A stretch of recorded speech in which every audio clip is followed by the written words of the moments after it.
Hi friends, welcome to all of you. Officers ಅಡ್ಡಾದಿಂದ ನಾನು ನಿಮ್ಮ ಭರತ್ ಸಿ ಎನ್ ಮಾತಾಡ್ತಾ ಇರುವಂತದ್ದು. ಸೊ ಇವತ್ತಿನ ಒಂದು ಪ್ರಚಲಿತ ವಿದ್ಯಮಾನಗಳ ತರಗತಿಗೆ ಎಲ್ಲರಿಗೂ ಹಾರ್ದಿಕ ಸ್ವಾಗತ.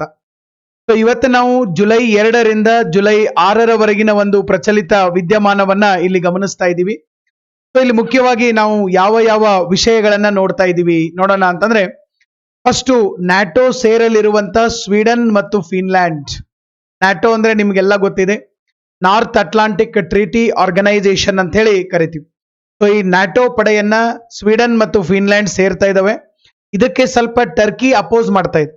ಒಮ್ಮೆ ಟರ್ಕಿ ಅಪೋಸ್ ಮಾಡ್ತದೆ, ಒಮ್ಮೆ ಟರ್ಕಿ ಸಪೋರ್ಟ್ ಮಾಡ್ತದೆ. ಡಬಲ್ಗೆ ಮಾಡ್ತಾ ಇದ್ದಾರೆ ಯಾರು? ಟರ್ಕಿ ಅವರು.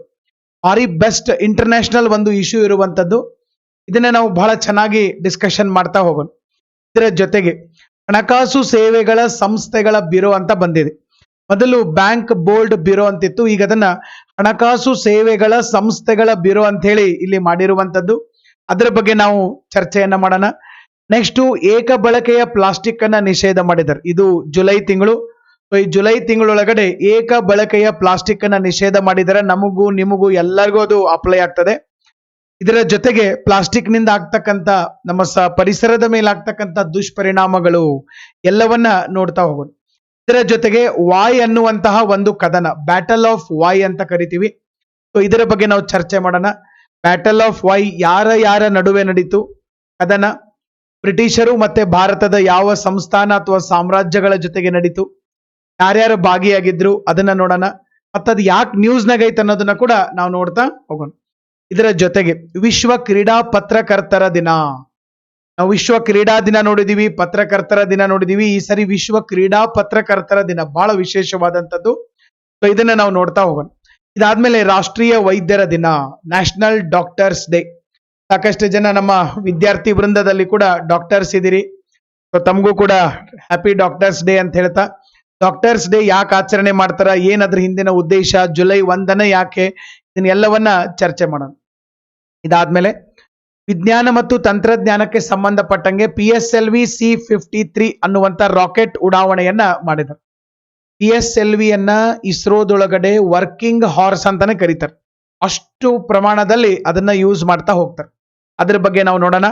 ಇದಾದ್ಮೇಲೆ ನಮ್ಮ one liner current affairs, PC, FDA, SDA, PDO, KPTCL ಎಲ್ಲಾ ಪರೀಕ್ಷೆಗಳಿಗೂ ಹೆಲ್ಪ್ ಆಗುವಂಥದ್ದು, ಅದನ್ನ ನೋಡೋಣ. ಅದಾದ್ಮೇಲೆ golden thought, best golden thought ಇದೆ. ಪ್ರತಿ ಒಂದು ವಿಡಿಯೋದೊಳಗಡೆ ನಾವು ಗೋಲ್ಡನ್ ಥಾಟ್ ಅನ್ನ ನೋಡ್ತಾ ಗೋಲ್ಡನ್ ಗೈಸ್ ಆಗ್ತಾ ಇದೀವಿ. ಇವತ್ತು ಕೂಡ ಒಂದು ಅದ್ಭುತವಾದಂತ ಒಂದು ಗೋಲ್ಡನ್ ಥಾಟ್ ಇದೆ. ಸೊ ಅದನ್ನ ನಾವು ಇಲ್ಲಿ ಚರ್ಚೆಯನ್ನ ಮಾಡುವಂಥದ್ದು. ಇನ್ನು ನೆಕ್ಸ್ಟ್, ಆಫೀಸರ್ಸ್ ಅಡ್ಡ ಯೂಟ್ಯೂಬ್ ಮತ್ತೆ ಟೆಲಿಗ್ರಾಮ್ಗೆ ಯಾರು ಜಾಯಿನ್ ಆಗಿಲ್ಲ, ಇಮಿಡಿಯೇಟ್ಲಿ ತಾವೆಲ್ಲ ಜಾಯಿನ್ ಆಗಕ್ ಸಾಧ್ಯ ಆಗಿರ್ಬೇಕು. ನೆಕ್ಸ್ಟ್, ನಾವು ಬರೋಬ್ಬರಿ 13 ದಿನಪತ್ರಿಕೆಗಳಿಂದ AS, IAS, PC, ಬ್ಯಾಂಕಿಂಗ್ ವರೆಗೆ ಎಲ್ಲಾ ಒಂದು ಪರೀಕ್ಷೆಗಳಿಗೆ ಕನ್ನಡ ಮಾಧ್ಯಮದಲ್ಲಿ ಪ್ರಚಲಿತ ವಿದ್ಯಮಾನಗಳನ್ನ ಮಾಡ್ತಾ ಬರ್ತಾ ಇದೀವಿ. ಮತ್ತೆ ಬಹುತೇಕ ಪ್ರಚಲಿತ ವಿದ್ಯಮಾನಗಳು 360 ಡಿಗ್ರಿ ಆಂಗಲ್ ಒಳಗಡೆ ಇರುವಂತದ್ದು. ಎಲ್ಲ ಆಯಾಮದಿಂದ ಅದನ್ನ ಕವರ್ ಮಾಡುವಂತ ಒಂದು ಪ್ರಾಮಾಣಿಕ ಪ್ರಯತ್ನವನ್ನ ನಾವು ಮಾಡ್ತಾ ಇರ್ತೀವಿ. ಇದರ ಜೊತೆಗೆ ಆಫೀಸರ್ಸ್ ಅಡ್ಡ ಟೆಲಿಗ್ರಾಮ್ ಚಾನಲ್ ಏನಿದೆ, ಇಲ್ಲಿ ನಾವು ನಿಮಗೆ ಈ ಒಂದು ಇದನ್ನ ಕೊಟ್ಟಿರ್ತೀವಿ. ಏನಪ್ಪಾ ಅಂತಂದ್ರೆ PDF. ಈಗ ಏನ್ ನಾವು ಚರ್ಚೆ ಮಾಡ್ತೀವಿ, 1.5 ತಾಸು ಕರೆಂಟ್ ಅಫೇರ್ಸ್ ಇರ್ತೈತೆ ನಮ್ಗೆ. ಈ 1.5 ತಾಸು ಕರೆಂಟ್ ಅಫೇರ್ಸ್ ಸುಮಾರು 90, 100, 110 ಸ್ಲೈಡ್ಸ್ ಇರ್ತಾವ. ಇವನ್ ಎಲ್ಲಾನು ನಾವು ಏನ್ ಮಾಡ್ತೀವಿ ಅಂತಂದ್ರೆ ಒಂದು PDF ರೂಪದೊಳಗಡೆ ಟೆಲಿಗ್ರಾಮ್ ಚಾನಲ್ ಅಲ್ಲಿ ಕೊಟ್ಟಿರ್ತೀವಿ. ಅದನ್ನು ತಾವು ಡೌನ್ಲೋಡ್ ಮಾಡ್ಕೊಳಕ್ ಸಾಧ್ಯ ಆಗಿರ್ಬೇಕು. ಮತ್ತೆ ಇದನ್ನೇ ನಾವು ಕಂಪೈಲ್ ಮಾಡಿ ಮಂತ್ಲಿ ಕಂಪೈಲೇಷನ್ ಕೂಡ ಕೊಟ್ಟಿರ್ತೀವಿ. ಅಲ್ಲಿ ಜೂನು, ಅಕ್ಟೋಬರ್, ಡಿಸೆಂಬರ್ ಎಲ್ಲ 2 ವರ್ಷದ ಪ್ರಚಲಿತ ವಿದ್ಯಮಾನಗಳು ಸಿಗ್ತಾವ. 1 ವರ್ಷದ್ದು ಕರೆಂಟ್ ಅಫೇರ್ಸ್ ಅನ್ನ ಮಾಡಿ ಕೊಟ್ಟಿರ್ತೀವಿ. ಇನ್ನು ನೆಕ್ಸ್ಟ್, ಆಫೀಸರ್ಸ್ ಅಡ್ಡದಲ್ಲಿ ಆನ್ಸರ್ ರೈಟಿಂಗ್ಗಾಗಿ ಆರ್ಟ್ ಆಫ್ ಆನ್ಸರ್ ರೈಟಿಂಗ್ ಅಂತಾನೆ ಒಂದು ಚಾನಲ್ ಇದೆ. ಸೊ ಅಲ್ಲಿ ನಾವು ಒಂದು ನಂಬರ್ ಅನ್ನ ಕೊಟ್ಟಿರ್ತೀವಿ. ಆನ್ಸರ್ ಅನ್ನ ಬರಿಬೇಕು, ಬರೆದು ಅದಕ್ಕೆ ಕಳಿಸ್ಬೇಕು. ಬೆಸ್ಟ್ ಆನ್ಸರ್ ಗಳನ್ನ ತಮ್ಮ ಕಳ್ಸಕ್ಕೆ ನಾವು ಪ್ರಯತ್ನವನ್ನ ಮಾಡಿರ್ತೀವಿ. ಇವತ್ತು ಟ್ರಾನ್ಸ್ಲೇಷನ್ ಕೊಟ್ಟಿದೀವಿ, ಕನ್ನಡ ಟು ಇಂಗ್ಲಿಷ್ ಟ್ರಾನ್ಸ್ಲೇಷನ್ ಮಾಡಿ ಕಳ್ಸಕ್ ಸಾಧ್ಯ ಆಗಿರ್ಬೇಕು. ಕೆಳಗಡೆ ನಂಬರ್ ಇದೆ, ಆ ನಂಬರ್ಗೆ ತಾವು PDF ಫಾರ್ಮೆಟ್ ಒಳಗಡೆ ಕಳ್ಸಕ್ ಸಾಧ್ಯ ಆಗಿರ್ಬೇಕು. ಇನ್ನು ನೆಕ್ಸ್ಟ್, ಗೋಲ್ಡನ್ ಥಾಟ್. ಇವತ್ತು ಒಬ್ಬ ರೈತನ ಬಗ್ಗೆ, ನಮ್ಮ ದೇಶದ ಬೆನ್ನೆಲುಬು ಅಂತ ಹೇಳ್ತೀವಿ, ರೈತನನ್ನ ಉದಾಹರಣೆಯಾಗಿ ತೆಗೆದುಕೊಂಡು ಒಂದು ಗೋಲ್ಡನ್ ಥಾಟ್ ಅನ್ನ ಹೇಳ್ತೀನಿ. ನಿಜವಾಗ್ಲೂ ಇದು ನಿಮಗೆ ಬಹಳ ಅಂದ್ರೆ ಬಹಳ ಲೈಕ್ ಆಗುವಂಥದ್ದು. ಅದರ ಜೊತೆಗೆ ನಿಮ್ಮ ಜೀವನಕ್ಕೆ ಬಹಳ ಹತ್ತಿರ ಆಗುವಂಥದ್ದು ಎಲ್ಲದಕ್ಕಿಂತ ಹೆಚ್ಚಾಗಿ. ಅದನ್ನ ಇವತ್ತು ಈ ಒಂದು ವಿಡಿಯೋದ ಎಂಡ್ಗೆ ನಾನು ಹೇಳ್ತಾ ಹೋಗಿರ್ತೀನಿ, ಅದನ್ನ ಕೇಳಕ್ ಸಾಧ್ಯ ಆಗಿರ್ಬೇಕು.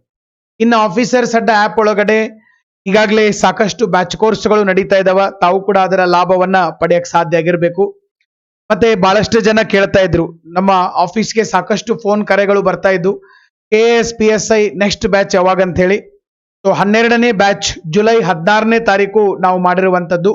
16, ಆಮೇಲೆ ಜುಲೈ 18ರಿಂದ 12ನೇ ಬ್ಯಾಚ್ ಶುರು ಆಗ್ತಾ ಇದೆ. ಜುಲೈ 18ರಿಂದ 12ನೇ ಬ್ಯಾಚ್ ಶುರು ಆಗ್ತಾ ಇದೆ. ಆಮೇಲೆ ಬಹಳಷ್ಟು ಜನ ವಿದ್ಯಾರ್ಥಿಗಳು ಕೇಳ್ತಾ ಇದ್ರು, ನಮಗೆ ಒಂದು ಫಿಕ್ಸ್ಡ್ ಡೇಟ್ ಮಾಡಿಬಿಡ್ರಿ ಸರ್, ಆ ಡೇಟ್ಗೆನೆ ಬ್ಯಾಚ್ ಅನ್ನ ಶುರು ಮಾಡ್ರಿ ಅಂತ ಹೇಳಿ.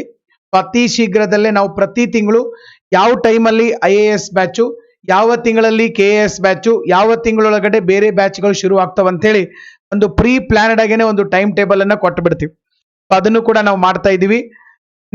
ನಮ್ಮ ಒಂದು ಪ್ರಚಲಿತ ವಿದ್ಯಮಾನಗಳನ್ನ ಶುರು ಮಾಡೋಣ. ಹೆಂಗ್ ಶುರು ಮಾಡೋಣ? Let's start the class with a full ಜೋಶ್ ಅಂಡ್ ಫುಲ್ ಎಂಥೂಸಿಯಾಸಮ್. ಫುಲ್ ಜೋಶ್ ಮತ್ತೆ ಫುಲ್ ಎಂಥೂಸಿಯಾಸಮ್ ಒಳಗಡೆ ಇವತ್ತಿನ ಒಂದು ತರಗತಿಯನ್ನ ನಾವು ಆರಂಭ ಮಾಡೋಣ. So let's begin the class with a full Josh. First ಬರ್ತಾ ಇದೆ ನ್ಯಾಟೋ ಸೇರಲಿರುವಂತಹ ಸ್ವೀಡನ್. ನ್ಯಾಟೋ ಅನ್ನ ಸೇರಲಿರುವಂತಹ ಸ್ವೀಡನ್ ಮತ್ತು ಫಿನ್ಲ್ಯಾಂಡ್, ಇವೆರಡೂ ದೇಶಗಳು ಯಾವ ಖಂಡದ ದೇಶಗಳು? ಯುರೋಪ್ ಖಂಡದ ದೇಶಗಳು. ಇವರಿಬ್ರು ಯಾವ ಪಡೆಯನ್ನ ಸೇರ್ತಾ ಇದಾರ? ನ್ಯಾಟೋ ಸೇರ್ತಾ ಇದ್ದಾರೆ.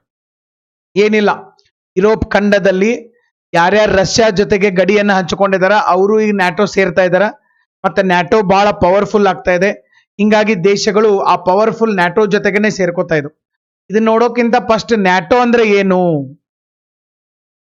ನಾರ್ತ್ ಅಟ್ಲಾಂಟಿಕ್ ಟ್ರೀಟಿ ಆರ್ಗನೈಸೇಷನ್ ಅಂತ ಕರಿತೀವಿ.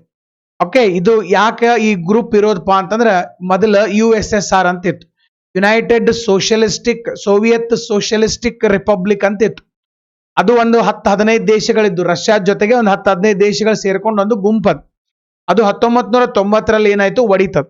ಅದಾದ್ಮೇಲೆ ರಷ್ಯಾದವರು ಅಮೆರಿಕಾದವರಿಗೆ ಈ ಒಂದು ಶೀತಲ ಸಮರ ಮೊದಲಿನಿಂದ ನಡ್ಕೊಂತ ಬಂದಿತ್ತು. ಓಕೆ, ಸೊ ಹಿಂಗಾಗಿ ಈ ಒಂದು ಅಮೆರಿಕಾದವರು ಯುರೋಪ್ ಮತ್ತೆ ಅಮೆರಿಕ ಖಂಡದ ದೇಶಗಳನ್ನ ಒಂದ್ ಮಾಡಿ ರಷ್ಯಾದವ್ರನ್ನ ಹೊಡೆಯೋಕೆ ಅಥವಾ ರಷ್ಯಾದವ್ರನ್ನ ಅವ್ರನ್ನ ಒಂದು ಹದ್ದುಬಸ್ತಿನಲ್ಲಿ ಇಡಕಂತೇಳಿ ನ್ಯಾಟೋ ಪಡೆಯನ್ನ ಮಾಡ್ಕೊಂಡ್ರು. ಅದನ್ನೇ ನಾವು ನ್ಯಾಟೋ ಅಂತ ಹೇಳಿ ಕರಿತೀವಿ. ಅಮೆರಿಕ ಖಂಡ ಮತ್ತು ಯುರೋಪ್ ಖಂಡದ ದೇಶಗಳು ಇದ್ರೊಳಗಡೆ ಇರುವಂತದ್ದು. ಇಲ್ಲಿ ನೋಡ್ರಿ ಏನಾಗೈತಪ್ಪ, ಈಗ ನ್ಯಾಟೋ ಸದಸ್ಯ ಟರ್ಕಿ ಗೊತ್ತೈತಲ್ಲ, ಈ ಟರ್ಕಿದವ್ರು ಏನ್ ಮಾಡತ್ತಾರಪ್ಪ ಅಂತಂದ್ರೆ ಸ್ವೀಡನ್ ಮತ್ತು ಫಿನ್ಲ್ಯಾಂಡಿನ ಮೈತ್ರಿಕೂಟದ ಸದಸ್ಯತ್ವವನ್ನ ಬೆಂಬಲಿಸಕ್ಕೆ ಅವರು ಈಗ ಒಪ್ಕೊಂಡಿರುವಂತದ್ದು. ಮೈತ್ರಿಕೂಟದ ಬೆಂಬಲವನ್ನ ನಾವು ಸದಸ್ಯತ್ವ ಅವ್ರಿಗೆ ಕೊಡ್ತೀವಿ ಅಂತ ಹೇಳಿ ಒಪ್ಕೊಂಡಿದ್ದಾರೆ. ಯಾರು? ಟರ್ಕಿದವ್ರು. ಸೊ ಈಗ ಮೊದಲೇ ಟರ್ಕಿದವರು ಸ್ವೀಡನ್ ಮತ್ತೆ ಫಿನ್ಲ್ಯಾಂಡ್ದವರು ಈ ಒಂದು ನ್ಯಾಟೋಕ್ ಬರ್ತೀನಿ ಅಂತಂದ್ರೆ ವಿರೋಧ ಮಾಡ್ತಾ ಇದ್ರು. ಮೊದಲು ಟರ್ಕಿ ಆರಂಭದಲ್ಲಿ ಫಿನ್ಲ್ಯಾಂಡ್ ಸ್ವೀಡನ್ ಬೇಡ, ಅವ್ರು ಬೇಡ, ನಾವು ಅಷ್ಟೇ ಇರೋನು ನ್ಯಾಟೋದಾಗ ಅಂತೇಳಿ. ಬಟ್ ಈಗ ಅವಾಗ ಯಾರು ಬ್ಯಾಡ್ ಅಂದಿದ್ರಲ್ಲ ಟರ್ಕಿ ಅವರು, ಅವರೇ ಈಗ ನಾನು ಬರ್ತೀನಿ ಅಂತ ಅವ್ರನ್ನ ಕರ್ಕೋರ ಅಂತ ಹೇಳಕತ್ತಿದ್ದಾರೆ. ಯಾಕೆ? ಮತ್ತೆ Turkey is most powerful country.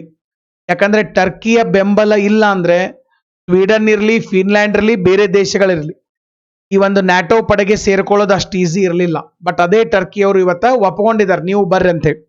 ಈಗ ನಾವು ಇದನ್ನೆಲ್ಲ ಪೂರ್ತಿ ಚಂದಂಗೆ ನೋಡ್ಕೊಂತ ಹೋಗೋಣ. ಬಟ್ ಒಂದೇನಪ್ಪಾ ಅಂತಂದ್ರೆ ಈ ಇಶ್ಯೂ ನಾನು ಪೂರ್ತಿ ಕವರ್ ಮಾಡ್ಬೇಕಂದ್ರೆ ಮೊದಲು ಅವು ಜಗತ್ತಿನ ಒಂದು ಭೂಪಟದಲ್ಲಿ, ಜಗತ್ತಿನ ಮ್ಯಾಪ್ ಒಳಗಡೆ ಅವು ಎಲ್ಲೆಲ್ಲಿ ಕಂಡು ಬರ್ತಾವ ಮೊದಲು ನೋಡ್ಕೊಳ್ಳೋಣ ನಾವು. ಇಡೀ ಜಗತ್ತಿನೊಳಗಡೆ ಅವು ಭೂಪಟದಲ್ಲಿ ಅವು ಎಲ್ಲೆಲ್ಲಿ ಕಂಡು ಬರ್ತಾವ ಅದನ್ನ ಮೊದಲು ನಾವು ಇಲ್ಲಿ ಸ್ವಲ್ಪ ನೋಡ್ಕೊಂತ ಹೋಗೋಣ. 1 ನಿಮಿಷ ವೇಟ್ ಮಾಡ್ರಿ, ಅಲ್ಲಿ ಒಂದ್ ಸ್ವಲ್ಪ ಏನೋ ಇದನ್ ಬಂದೈತಿ. 1 ನಿಮಿಷ.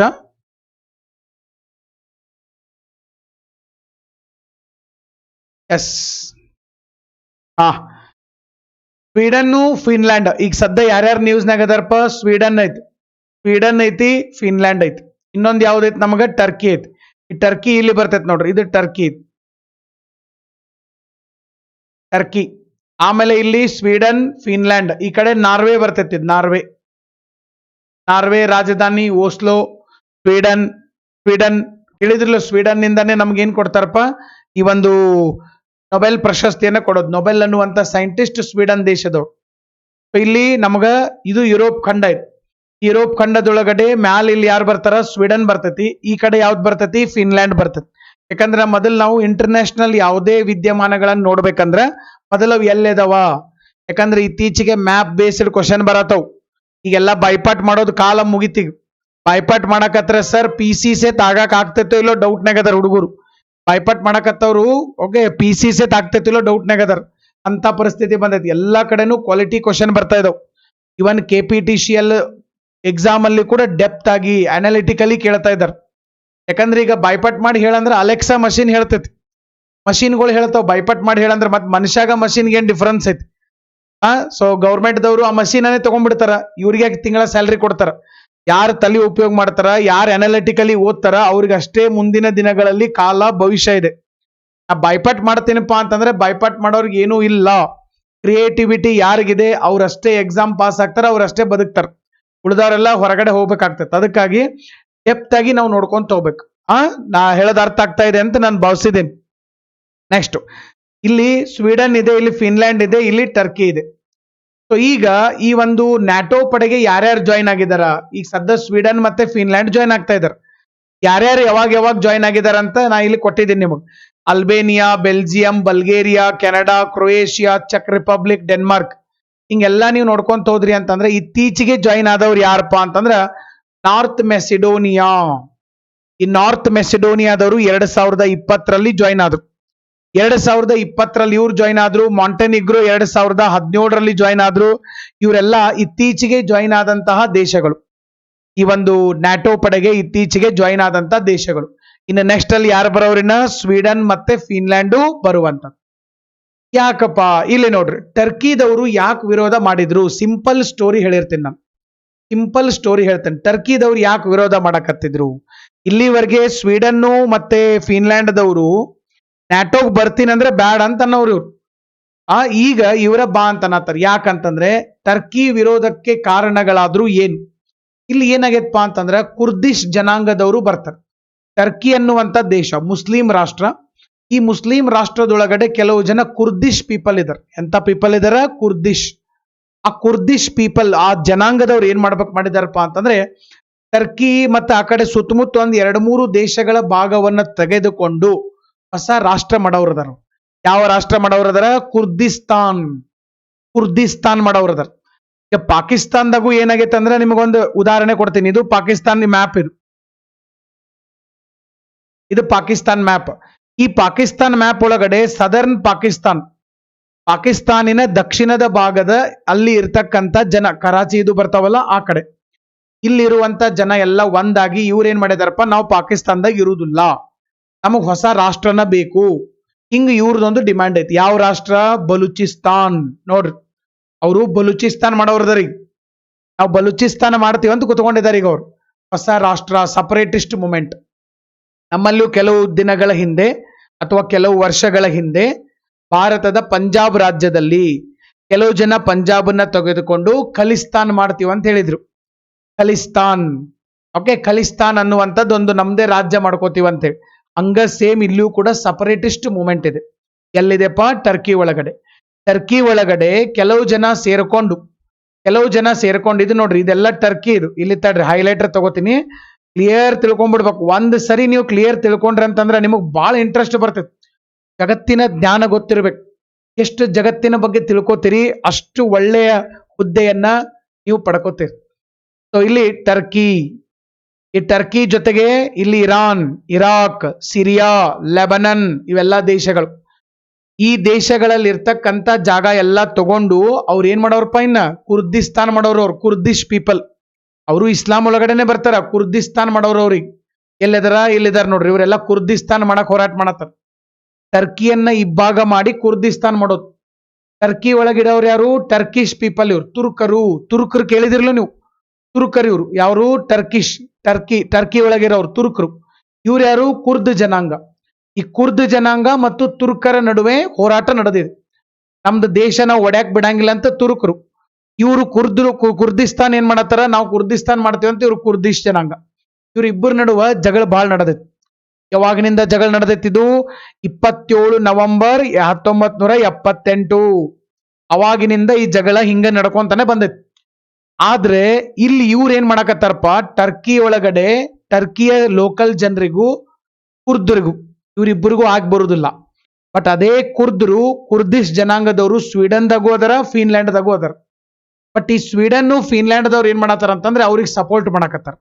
ಅವ್ರಿಗೆ ಏನ್ ಮಾಡಕತ್ತಾರ? ಸಪೋರ್ಟ್ ಮಾಡತ್ತಾರ. ಅದಕ್ಕಾಗಿ ಟರ್ಕಿ ವಿರೋಧ ಮಾಡ್ತಾ ಇದೆ. Point understood. ಈಗ ನಾವು ಏನ್ ಮಾಡ್ತೀವಪ್ಪ ಅಂತಂದ್ರೆ, ಈಗ ನಮ್ಮ ಕರ್ನಾಟಕ ಇದೆ ಸರ್. ಈಗ ಕರ್ನಾಟಕ ಅಥವಾ ಪಂಜಾಬ್ ತಗೋರಿ. ಪಂಜಾಬ್ ಒಳಗಡೆ ಖಲಿಸ್ತಾನ್ ಅಂತ ಮಾಡ್ತಾ ಇದ್ದಾರೆ. ಪಂಜಾಬ್ ಒಡೆದು ಇನ್ನೊಂದು ದೇಶ ಮಾಡ್ತೀನಿ ಅಂತ ಅನ್ಬೇಕಾದಾಗ ಆ ಅನ್ನವ್ರಿಗೆ ಮತ್ತೆ ಪಂಜಾಬ್ ಅಲ್ಲಿ ಲೋಕಲ್ ಇರೋರಿಗೆ ಜಗಳ ಶುರು ಆಗೋದನೆ ಖಲಿಸ್ತಾನ್ ಮೂಮೆಂಟು. ಸೊ ಅದೇ ರೀತಿ ಇಲ್ಲಿಯೂ ಕೂಡ ಶುರುವಾಗಿರುವಂಥದ್ದು. ಇವ್ರು ಹೆಂಗ್ ಮಾಡ್ತಾರಪ್ಪ ಅಂತಂದ್ರ, ಇಲ್ಲಿ ನೋಡ್ರಿ ಸರ್, ಇದು ಟರ್ಕಿ, ಇದು ಕೆಳಗೇನಿದು ಸಿರಿಯಾ. ಇದು ಎರಡೂ ಕಡೆ ಏರಿಯಾ ತಗೊಂಡು ಇದಿಷ್ಟು ಕುರ್ದಿಶ್ ಟೆರಿಟರಿ. ಇಷ್ಟು ಜಾಗದಾಗ ಇವರ ಕುಂತು ಬಿಟ್ಟಾರ. ಈಗ ಕುರ್ದಿಶ್ ಟೆರಿಟರಿ ಪೂರ್ತಿ ಕುರ್ದುಗಳು ಏನದಾರಲ್ಲ ತಮ್ದ ಮಾಡ್ಕೊಂಡ್ಬಿಟ್ಟಿದಾರೆ. ಈಗ ಇನ್ನ ಅದನ್ನ ಪೂರ್ತಿ ತಾವ ವಶಕ್ಕನೆ ತೆಗೆದುಕೊಂಡ್ ಬಿಡೋದೇನು ಹಿಂಗ ಮಾಡೋರು. ಅವ್ರಿಗೆ ಯಾವ್ಯಾವ ದೇಶಗಳು ತಗೊಳ್ಳೋರು ನೋಡ್ರಿ. ಕುರ್ದಿಸ್ತಾನ್ ಮಾಡ್ರಿ ಅಂತಂದ್ರೆ ಕುರ್ದ್ರು ಬಾಳ ಅದರವ್ರು. ಕುರ್ದ್ರು ಇಲ್ಲೇನು ಯೆಲ್ಲೋ ಕಲರ್ ಐತ್ ನೋಡ್ರಿ, ಈ ಹಳದಿ ಕಲರ್ ಸ್ಪಾಟ್ಗಳು ಟರ್ಕಿ ಒಳಗದರ, ಸಿರಿಯಾದೊಳಗಡೆ ಅದರ, ಇರಾಕ್ ಒಳಗಡೆ ಅದರ, ಇರಾನ್ ಒಳಗಡೆ ಅದರ. ಈ 4 ದೇಶಗಳು ಇರಾನ್, ಇರಾಕ್, ಸಿರಿಯಾ, ಟರ್ಕಿ 4 ದೇಶದಲ್ಲಿರುವಂತ ಈ ಒಂದು ಕುರ್ದಿಸ್ಟ್ ಜನಾಂಗದವರು ಎಲ್ಲರೂ ಒಂದಾಗಿ ತಮ್ಮದ ಒಂದು ಸಪರೇಟ್ ದೇಶನೇ ಮಾಡೋರು. ಇದು ನಡೀತಾ ಇದೆ. ಇವ್ರಿಗೆ ಯಾರ್ಯಾರು ಸಪೋರ್ಟ್ ಮಾಡ್ತಾರಲ್ಲ ಅವ್ರಿಗೆ ಮತ್ತೆ ಟರ್ಕಿ ಅವ್ರು ಅಪೋಸ್ ಮಾಡ್ಲೇಬೇಕು. ಅದ್ರಾಗೇನು 2 ಮಾತಿದೆ, ಹೊಸದೇನೂ ಇಲ್ಲ. ಇದು ಕುರ್ದಿಶ್ ಪ್ರಾಜೆಕ್ಟ್. ಇದು ಅರ್ಥ ಆಯ್ತು ನಾ ಹೇಳಿದ್ದು. 2016ರಲ್ಲಿ IAS ಅಲ್ಲಿ ಒಂದು ಕ್ವಶನ್ ಕೇಳಿದ್ರು, ಕುರ್ದ್ ಜನಾಂಗದವರು ಎಲ್ಲಿ ಕಂಡು ಬರ್ತಾರಂತೇಳಿ. ಕುರ್ದ್ ಜನಾಂಗದವರು ಎಲ್ಲಿ ಕಂಡು ಬರ್ತಾರ? ಕ್ವಶನ್ ಈಸಿ ಐತಿ, ಬಟ್ ಆನ್ಸರ್ ಮಾಡೋದು ಬಹಳ ಕಠಿಣ ಐತಿ. ಕುರ್ದ್ ಜನಾಂಗದವರು ಎಲ್ಲೆಲ್ಲಿ ಕಂಡು ಬರ್ತಾರ ಅಂತ ಹೇಳಿ ಮೇಜರ್ ಆಗಿ ಕುರ್ದಿಶ್ ಪೀಪಲ್. ಫಸ್ಟ್ ಆಪ್ಷನ್ ಏನಪ್ಪಾ? ಬಾಂಗ್ಲಾದೇಶ್. ಎರಡನೇದ್ದು ಪಾಕಿಸ್ತಾನ್. ಮೂರನೇದ್ದು ಇರಾನ್. ಆಮೇಲೆ 4ನೇದ್ದೇನು? Saudi Arabia. ನೋಡ್ರಿ, 4 ಮುಸ್ಲಿಂ ಕಂಟ್ರಿನೇ ಕೊಟ್ಟಾರ. ಕುರ್ದ್ರು ಅಂತಂದ್ರೆ ಮುಸ್ಲಿಂ ಅನ್ನೋದು ಇಸ್ಲಾಂ ಧರ್ಮ ನಮಗ್ ಗೊತ್ತಾಯ್ತು. ಆದ್ರೆ ಅವ್ರು ಎಲ್ಲಿ ಬರ್ತಾರ? 4 ಇಸ್ಲಾಂ ಕಂಟ್ರಿನೇ ಅದಾವ. ಇದನ್ನ ನೀವು ಬಹಳ ಚಂದಂಗೆ ಏನ್ ಮಾಡ್ಬೇಕಂದ್ರೆ ಎಲಿಮಿನೇಷನ್ ಮಾಡ್ಬೇಕಿಲ್ಲ. ಯಾಕಂದ್ರೆ ಬಾಂಗ್ಲಾದೇಶಲ್ಲೂ ಮುಸ್ಲಿಂ ಅದರ, ಪಾಕಿಸ್ತಾನಲ್ಲೂ ಮುಸ್ಲಿಂ ಅದರ, ಇರಾನ್ ಅಲ್ಲೂ ಅದರ, ಸೌದಿ ಅರೇಬಿಯಾದಲ್ಲೂ ಇದಾರೆ. ಬಟ್ ಕುರ್ದಿಶ್ ಜನಾಂಗದವ್ರು ಇರೋದು ಎಲ್ಲಿ ಜಾಸ್ತಿ? ಇರಾನ್. ಈಗ ಕುರ್ದಿಶ್ ಜನಾಂಗದವರು ಟರ್ಕಿ, ಸಿರಿಯಾ, ಇರಾಕ್ ಮತ್ತು ಇರಾನ್ 4 ದೇಶಗಳಲ್ಲಿ ಅದಾರ. ಅವು 4 ಏರಿಯಾ ಒಂದ್ ಮಾಡ್ಕೊಂಡು ಅವ್ರು ಏನ್ ಮಾಡೋರಪ್ಪ ಈಗ ನೆಕ್ಸ್ಟ್ ಕುರ್ದಿಸ್ತಾನನ್ನ ಮಾಡುವಂತದ್ದು. ಈ ಕುರ್ದಿಸ್ತಾನ್ ಮಾಡಕತ್ತಾರ ಅಂದ ಕೂಡ ತುರ್ಕರಿಗೆ ಕುರ್ದರ ಮೇಲೆ ಸಿಟ್ಟು ಬಂತು. ಈ ಕುರ್ದಿಶ್ ಜನಾಂಗದವರಿಗೆ ಸಪೋರ್ಟ್ ಮಾಡಿದ್ದಕ್ಕೆ ಸ್ವೀಡನ್ ಮತ್ತೆ ಫಿನ್ಲ್ಯಾಂಡ್ ನ್ಯಾಟೋಗ್ ಸೇರೋದು ಬ್ಯಾಡ ಅಂತ ಅವ್ರು ಕೂತ್ಕೊಂಡ್ರು. ಯಾರು? ಟರ್ಕಿ. ಕ್ಲಿಯರ್ ಆಯ್ತು. ಈಗ ಎಷ್ಟೋ ಜನರಿಗೆ ಇದು 8-10 ವರ್ಷದಿಂದ ಪೇಪರ್ನಾಗ ಬಂದ್ರು ಇನ್ನೂ ಅರ್ಥ ಆಗವಲ್ತು. ಬಟ್ ನಿಮಗೆ ಬರೀ 3 ನಿಮಿಷ ಒಳಗಡೆ ಅರ್ಥ ಆಗೈತಿ. Only 3 minutes. ಓಕೆ, ಹಿಂಗಾಗಿ ಇದು ನಡೀತಾ ಇದೆ. 1984ರಿಂದ ಸರ್ ಕ್ರೈಸಿಸ್ ಗ್ರೂಪ್ ಪ್ರಕಾರ PKK. ಸೊ ಟರ್ಕಿ ಸರ್ಕಾರದ ನಡುವೆ ಹೋರಾಟ ನಡೀತಾ ಇತ್ತು. ಇಲ್ಲಿವರೆಗೆ ನೋಡ್ರಿ ಎಷ್ಟು ಹೋರಾಟ ನಡೆದೈತಪ್ಪ ಅಂತಂದ್ರೆ 30,000-40,000 ಜನ ಸತ್ತು ಹೋಗಿದ್ದಾರೆ. 30,000-40,000 ಜನ ಸತ್ತು ಹೋಗಿದ್ದಾರೆ. ಅಷ್ಟು ತೀವ್ರ ಹೋರಾಟ ನಡೆದಿದೆ. ಅದಕ್ಕೆ ಟರ್ಕಿ ಏನ್ ಮಾಡ್ತಾರಪ್ಪ? ನ್ಯಾಟೋಗ್ ನೀವು ಸೇರಬೇಡ್ರಿ. ಫಿನ್ಲ್ಯಾಂಡು, ಸ್ವೀಡನ್ನು, ಇವನ್ ಫಿನ್ಲ್ಯಾಂಡ್ ಒಳಗಡೆ ಸ್ವೀಡನ್ಗಿಂತ ಕಡಿಮೆ ಕುರ್ದಿಶ್ ಜನಸಂಖ್ಯೆ ಇದೆ. ಆದರೆ ವಿದೇಶಾಂಗ ನೀತಿ ಮಾತ್ರ ಕುರ್ದಿಶ್ ಅನ್ನ ಬೆಂಬಲಿಸುವ ಸ್ವೀಡನ್ ಅಂತಾನೆ ಇರುವಂತದ್ದು. ಇಬ್ರು ಕೂಡ ಸ್ವೀಡನ್ ಮತ್ತೆ ಫಿನ್ಲ್ಯಾಂಡ್ ಇಬ್ರು ಕೂಡ ಕುರ್ದಿಶ್ ಜನಾಂಗವನ್ನ ಬೆಂಬಲ ಕೊಡುವಂತದ್ದು. ಓಕೆ, ನೆಕ್ಸ್ಟ್ ಇನ್ನ ಇದು ಫಿನ್ಲ್ಯಾಂಡು PKKಯನ್ನ ಆ ಒಂದು ಪಾರ್ಟಿ, ಅವ್ರದ್ದೊಂದು ಪಾರ್ಟಿ ಇದೆ, ಆ ಪಾರ್ಟಿಯನ್ನ ಭಯೋತ್ಪಾದಕ ಸಂಘಟನೆ ಅಂತ ಹೇಳಿ ಇತ್ತೀಚೆಗೆ ನಿಷೇಧ ಮಾಡಿದೆ. ಇದರ ಜೊತೆಗೆ ಸಿರಿಯಾದಲ್ಲಿ ಕುರ್ದಿಶ್ ಗುಂಪುಗಳ ವಿರುದ್ಧ ಮಿಲಿಟರಿ ಕ್ರಮದಿಂದಾಗಿ 2013ರಲ್ಲಿ ಟರ್ಕಿ ಶಸ್ತ್ರಾಸ್ತ್ರ ಮಾರಾಟವನ್ನ ನಿಲ್ಲಿಸುವಲ್ಲಿ ಸ್ವೀಡನ್ ಮತ್ತು ಇತರ ಯುರೋಪಿಯನ್ ದೇಶಗಳು ಸೇರಿಕೊಂಡವು. ಮತ್ತೆ ಟರ್ಕಿಗೆ ಸಿಟ್ಟು ಬರಂಗಿಲ್ಲ. ಈಗ ನೋಡ್ರಿ ಏನಾಗೈತಪ್ಪ ಅಂತಂದ್ರೆ ಇಲ್ಲಿ ಟರ್ಕಿ ಐತಿ, ಹೌದಾ? ಟರ್ಕಿ ಒಳಗಡೆ ಇವರು ಕುರ್ದಿಸ್ತಾನ್ ಮಾಡ್ತೀನಿ ಅಂತ ಕುಂತಿದ್ದಾರೆ. ಕುರ್ದಿಸ್ತಾನ್ ಮಾಡ್ತೀನಿ ಅಂತಂದ್ರೆ ಕುರ್ದಿಸ್ತಾನ್, ಒಂದ್ ನಿಮಿಷ, ಇಲ್ಲಿ ಕುರ್ದಿಸ್ತಾನ್ ಮಾಡ್ತೀನಿಪ್ಪ ಅಂತಂದ್ರೆ ಟರ್ಕಿ ಅವ್ರಿಗೆ ಸಿಟ್ಟು ಬಂದು ಏನ್ ಮಾಡಿದಾರೆ? ಇವ್ರ ಮೇಲೆ ಹೊಡ್ಯಾಕ್ ಶುರು ಮಾಡಿದಾರೆ. ಅವಾಗ ಇಲ್ಲಿ ಈ ಒಂದು ಯಾರಪ್ಪ ಇವರು ಸ್ವೀಡನ್ ಮತ್ತೆ ಫಿನ್ಲ್ಯಾಂಡ್ದವ್ರು ಇಲ್ಲಿ ಶಸ್ತ್ರಾಸ್ತ್ರಗಳನ್ನ ಕಳಿಸೋದನ್ನ ಬಂದ್ ಮಾಡಿದಾರೆ. ನೀವು ಕುರ್ದಿಸ್ತಾನ್ ಮೇಲೆ ಕುರ್ದ್ ಜನರ ಮೇಲೆ ನೀವು ಆಕ್ರಮಣ ಮಾಡ್ತಾ ಇದೀರಿ ಅಂತೇಳಿ ಶಸ್ತ್ರಾಸ್ತ್ರವನ್ನ ಕಳಿಸೋದನ್ನ ನಿಷೇಧ ಮಾಡಿದಾರೆ. ಮತ್ತೆ ಅದಕ್ಕಾಗಿ ಸಿಟ್ಟು ಬರೋದನ್ನೇ ಇಲ್ಲ ಯಾರಿಗೆ? ಟರ್ಕಿಗೆ. ಅದಕ್ಕಾಗಿ ಅವ್ರು ಏನ್ ಮಾಡ್ತಿದ್ರು? ಹಂಗಂದ್ರೆ ನೀವು ಬರೋದ್ ಬೇಡ, ನ್ಯಾಟೋಗ್ ಬರೋದ್ ಬೇಡ. ಅದಕ್ಕೆ ಇದು ಡೆಡ್ ಲಾಕ್ ಆಯ್ತು. ಸ್ವೀಡನ್ನು ಫಿನ್ಲ್ಯಾಂಡು ನ್ಯಾಟೋಗೆ ಬರಬೇಕು, ಬಟ್ ಟರ್ಕಿದವರು ಬಿಡ್ತಾ ಇಲ್ಲ. ಅದಕ್ಕೆ ಅಂಕಲ್ ಬಂದ್ರು. ಯಾವ ಅಂಕಲ್ ಬಂದ್ರು? Biden uncle. ಬೈಡನ್ ಅಂಕಲ್ ಬಂದು ಟರ್ಕಿ, ಫಿನ್ಲ್ಯಾಂಡ್, ಸ್ವೀಡನ್ ಮತ್ತು ಬೈಡನ್ ಎಲ್ಲರ ನಡುವೆ ಒಪ್ಪಂದ ಮಾಡಿದ್ರು. ಒಪ್ಪಂದ ಮಾಡಿಕೊಂಡು ಫಿನ್ಲ್ಯಾಂಡು ಮತ್ತು ಸ್ವೀಡನ್ಗೆ ಅಂಕಲ್ ವಾರ್ನಿಂಗ್ ಕೊಟ್ಟರು, ಇನ್ನು ಮೇಲೆ ನೀವು ಯಾರು ಕುರ್ದಿಶ್ ಜನಾಂಗದವರಿಗೆ ಬೆಂಬಲ ಕೊಡಂಗಿಲ್ಲ. ಕುರ್ದಿಶ್ ಜನಾಂಗದವರಿಗೆ ನೀವು ಬೆಂಬಲ ಕೊಡಂಗಿಲ್ಲ ಅಂದ್ರೆ ನಾವು ನಿಮ್ಮನ್ನ ನ್ಯಾಟೋಗೆ ತಗೋತೀವಿ, ಇಲ್ಲ ಅಂದ್ರೆ ಟರ್ಕಿ ಅವರು ಮತ್ತೆ 3 ದಿವಸ ಊಟ ಬಿಟ್ಕೊಂಡಿರ್ತಾರ, ಮೆಸೇಜ್ ಮಾಡಂಗಿಲ್ಲ, ವಾಟ್ಸಪ್ ಮಾಡಂಗಿಲ್ಲ, ವಾಟ್ಸಪ್ನಾಗ ಸ್ಟೇಟಸ್ ಬ್ಲಾಕ್ ಮಾಡ್ತಾರ, ಅವ್ರಿಗೆ ಸಿಟ್ಟು ಬರ್ತದೆ.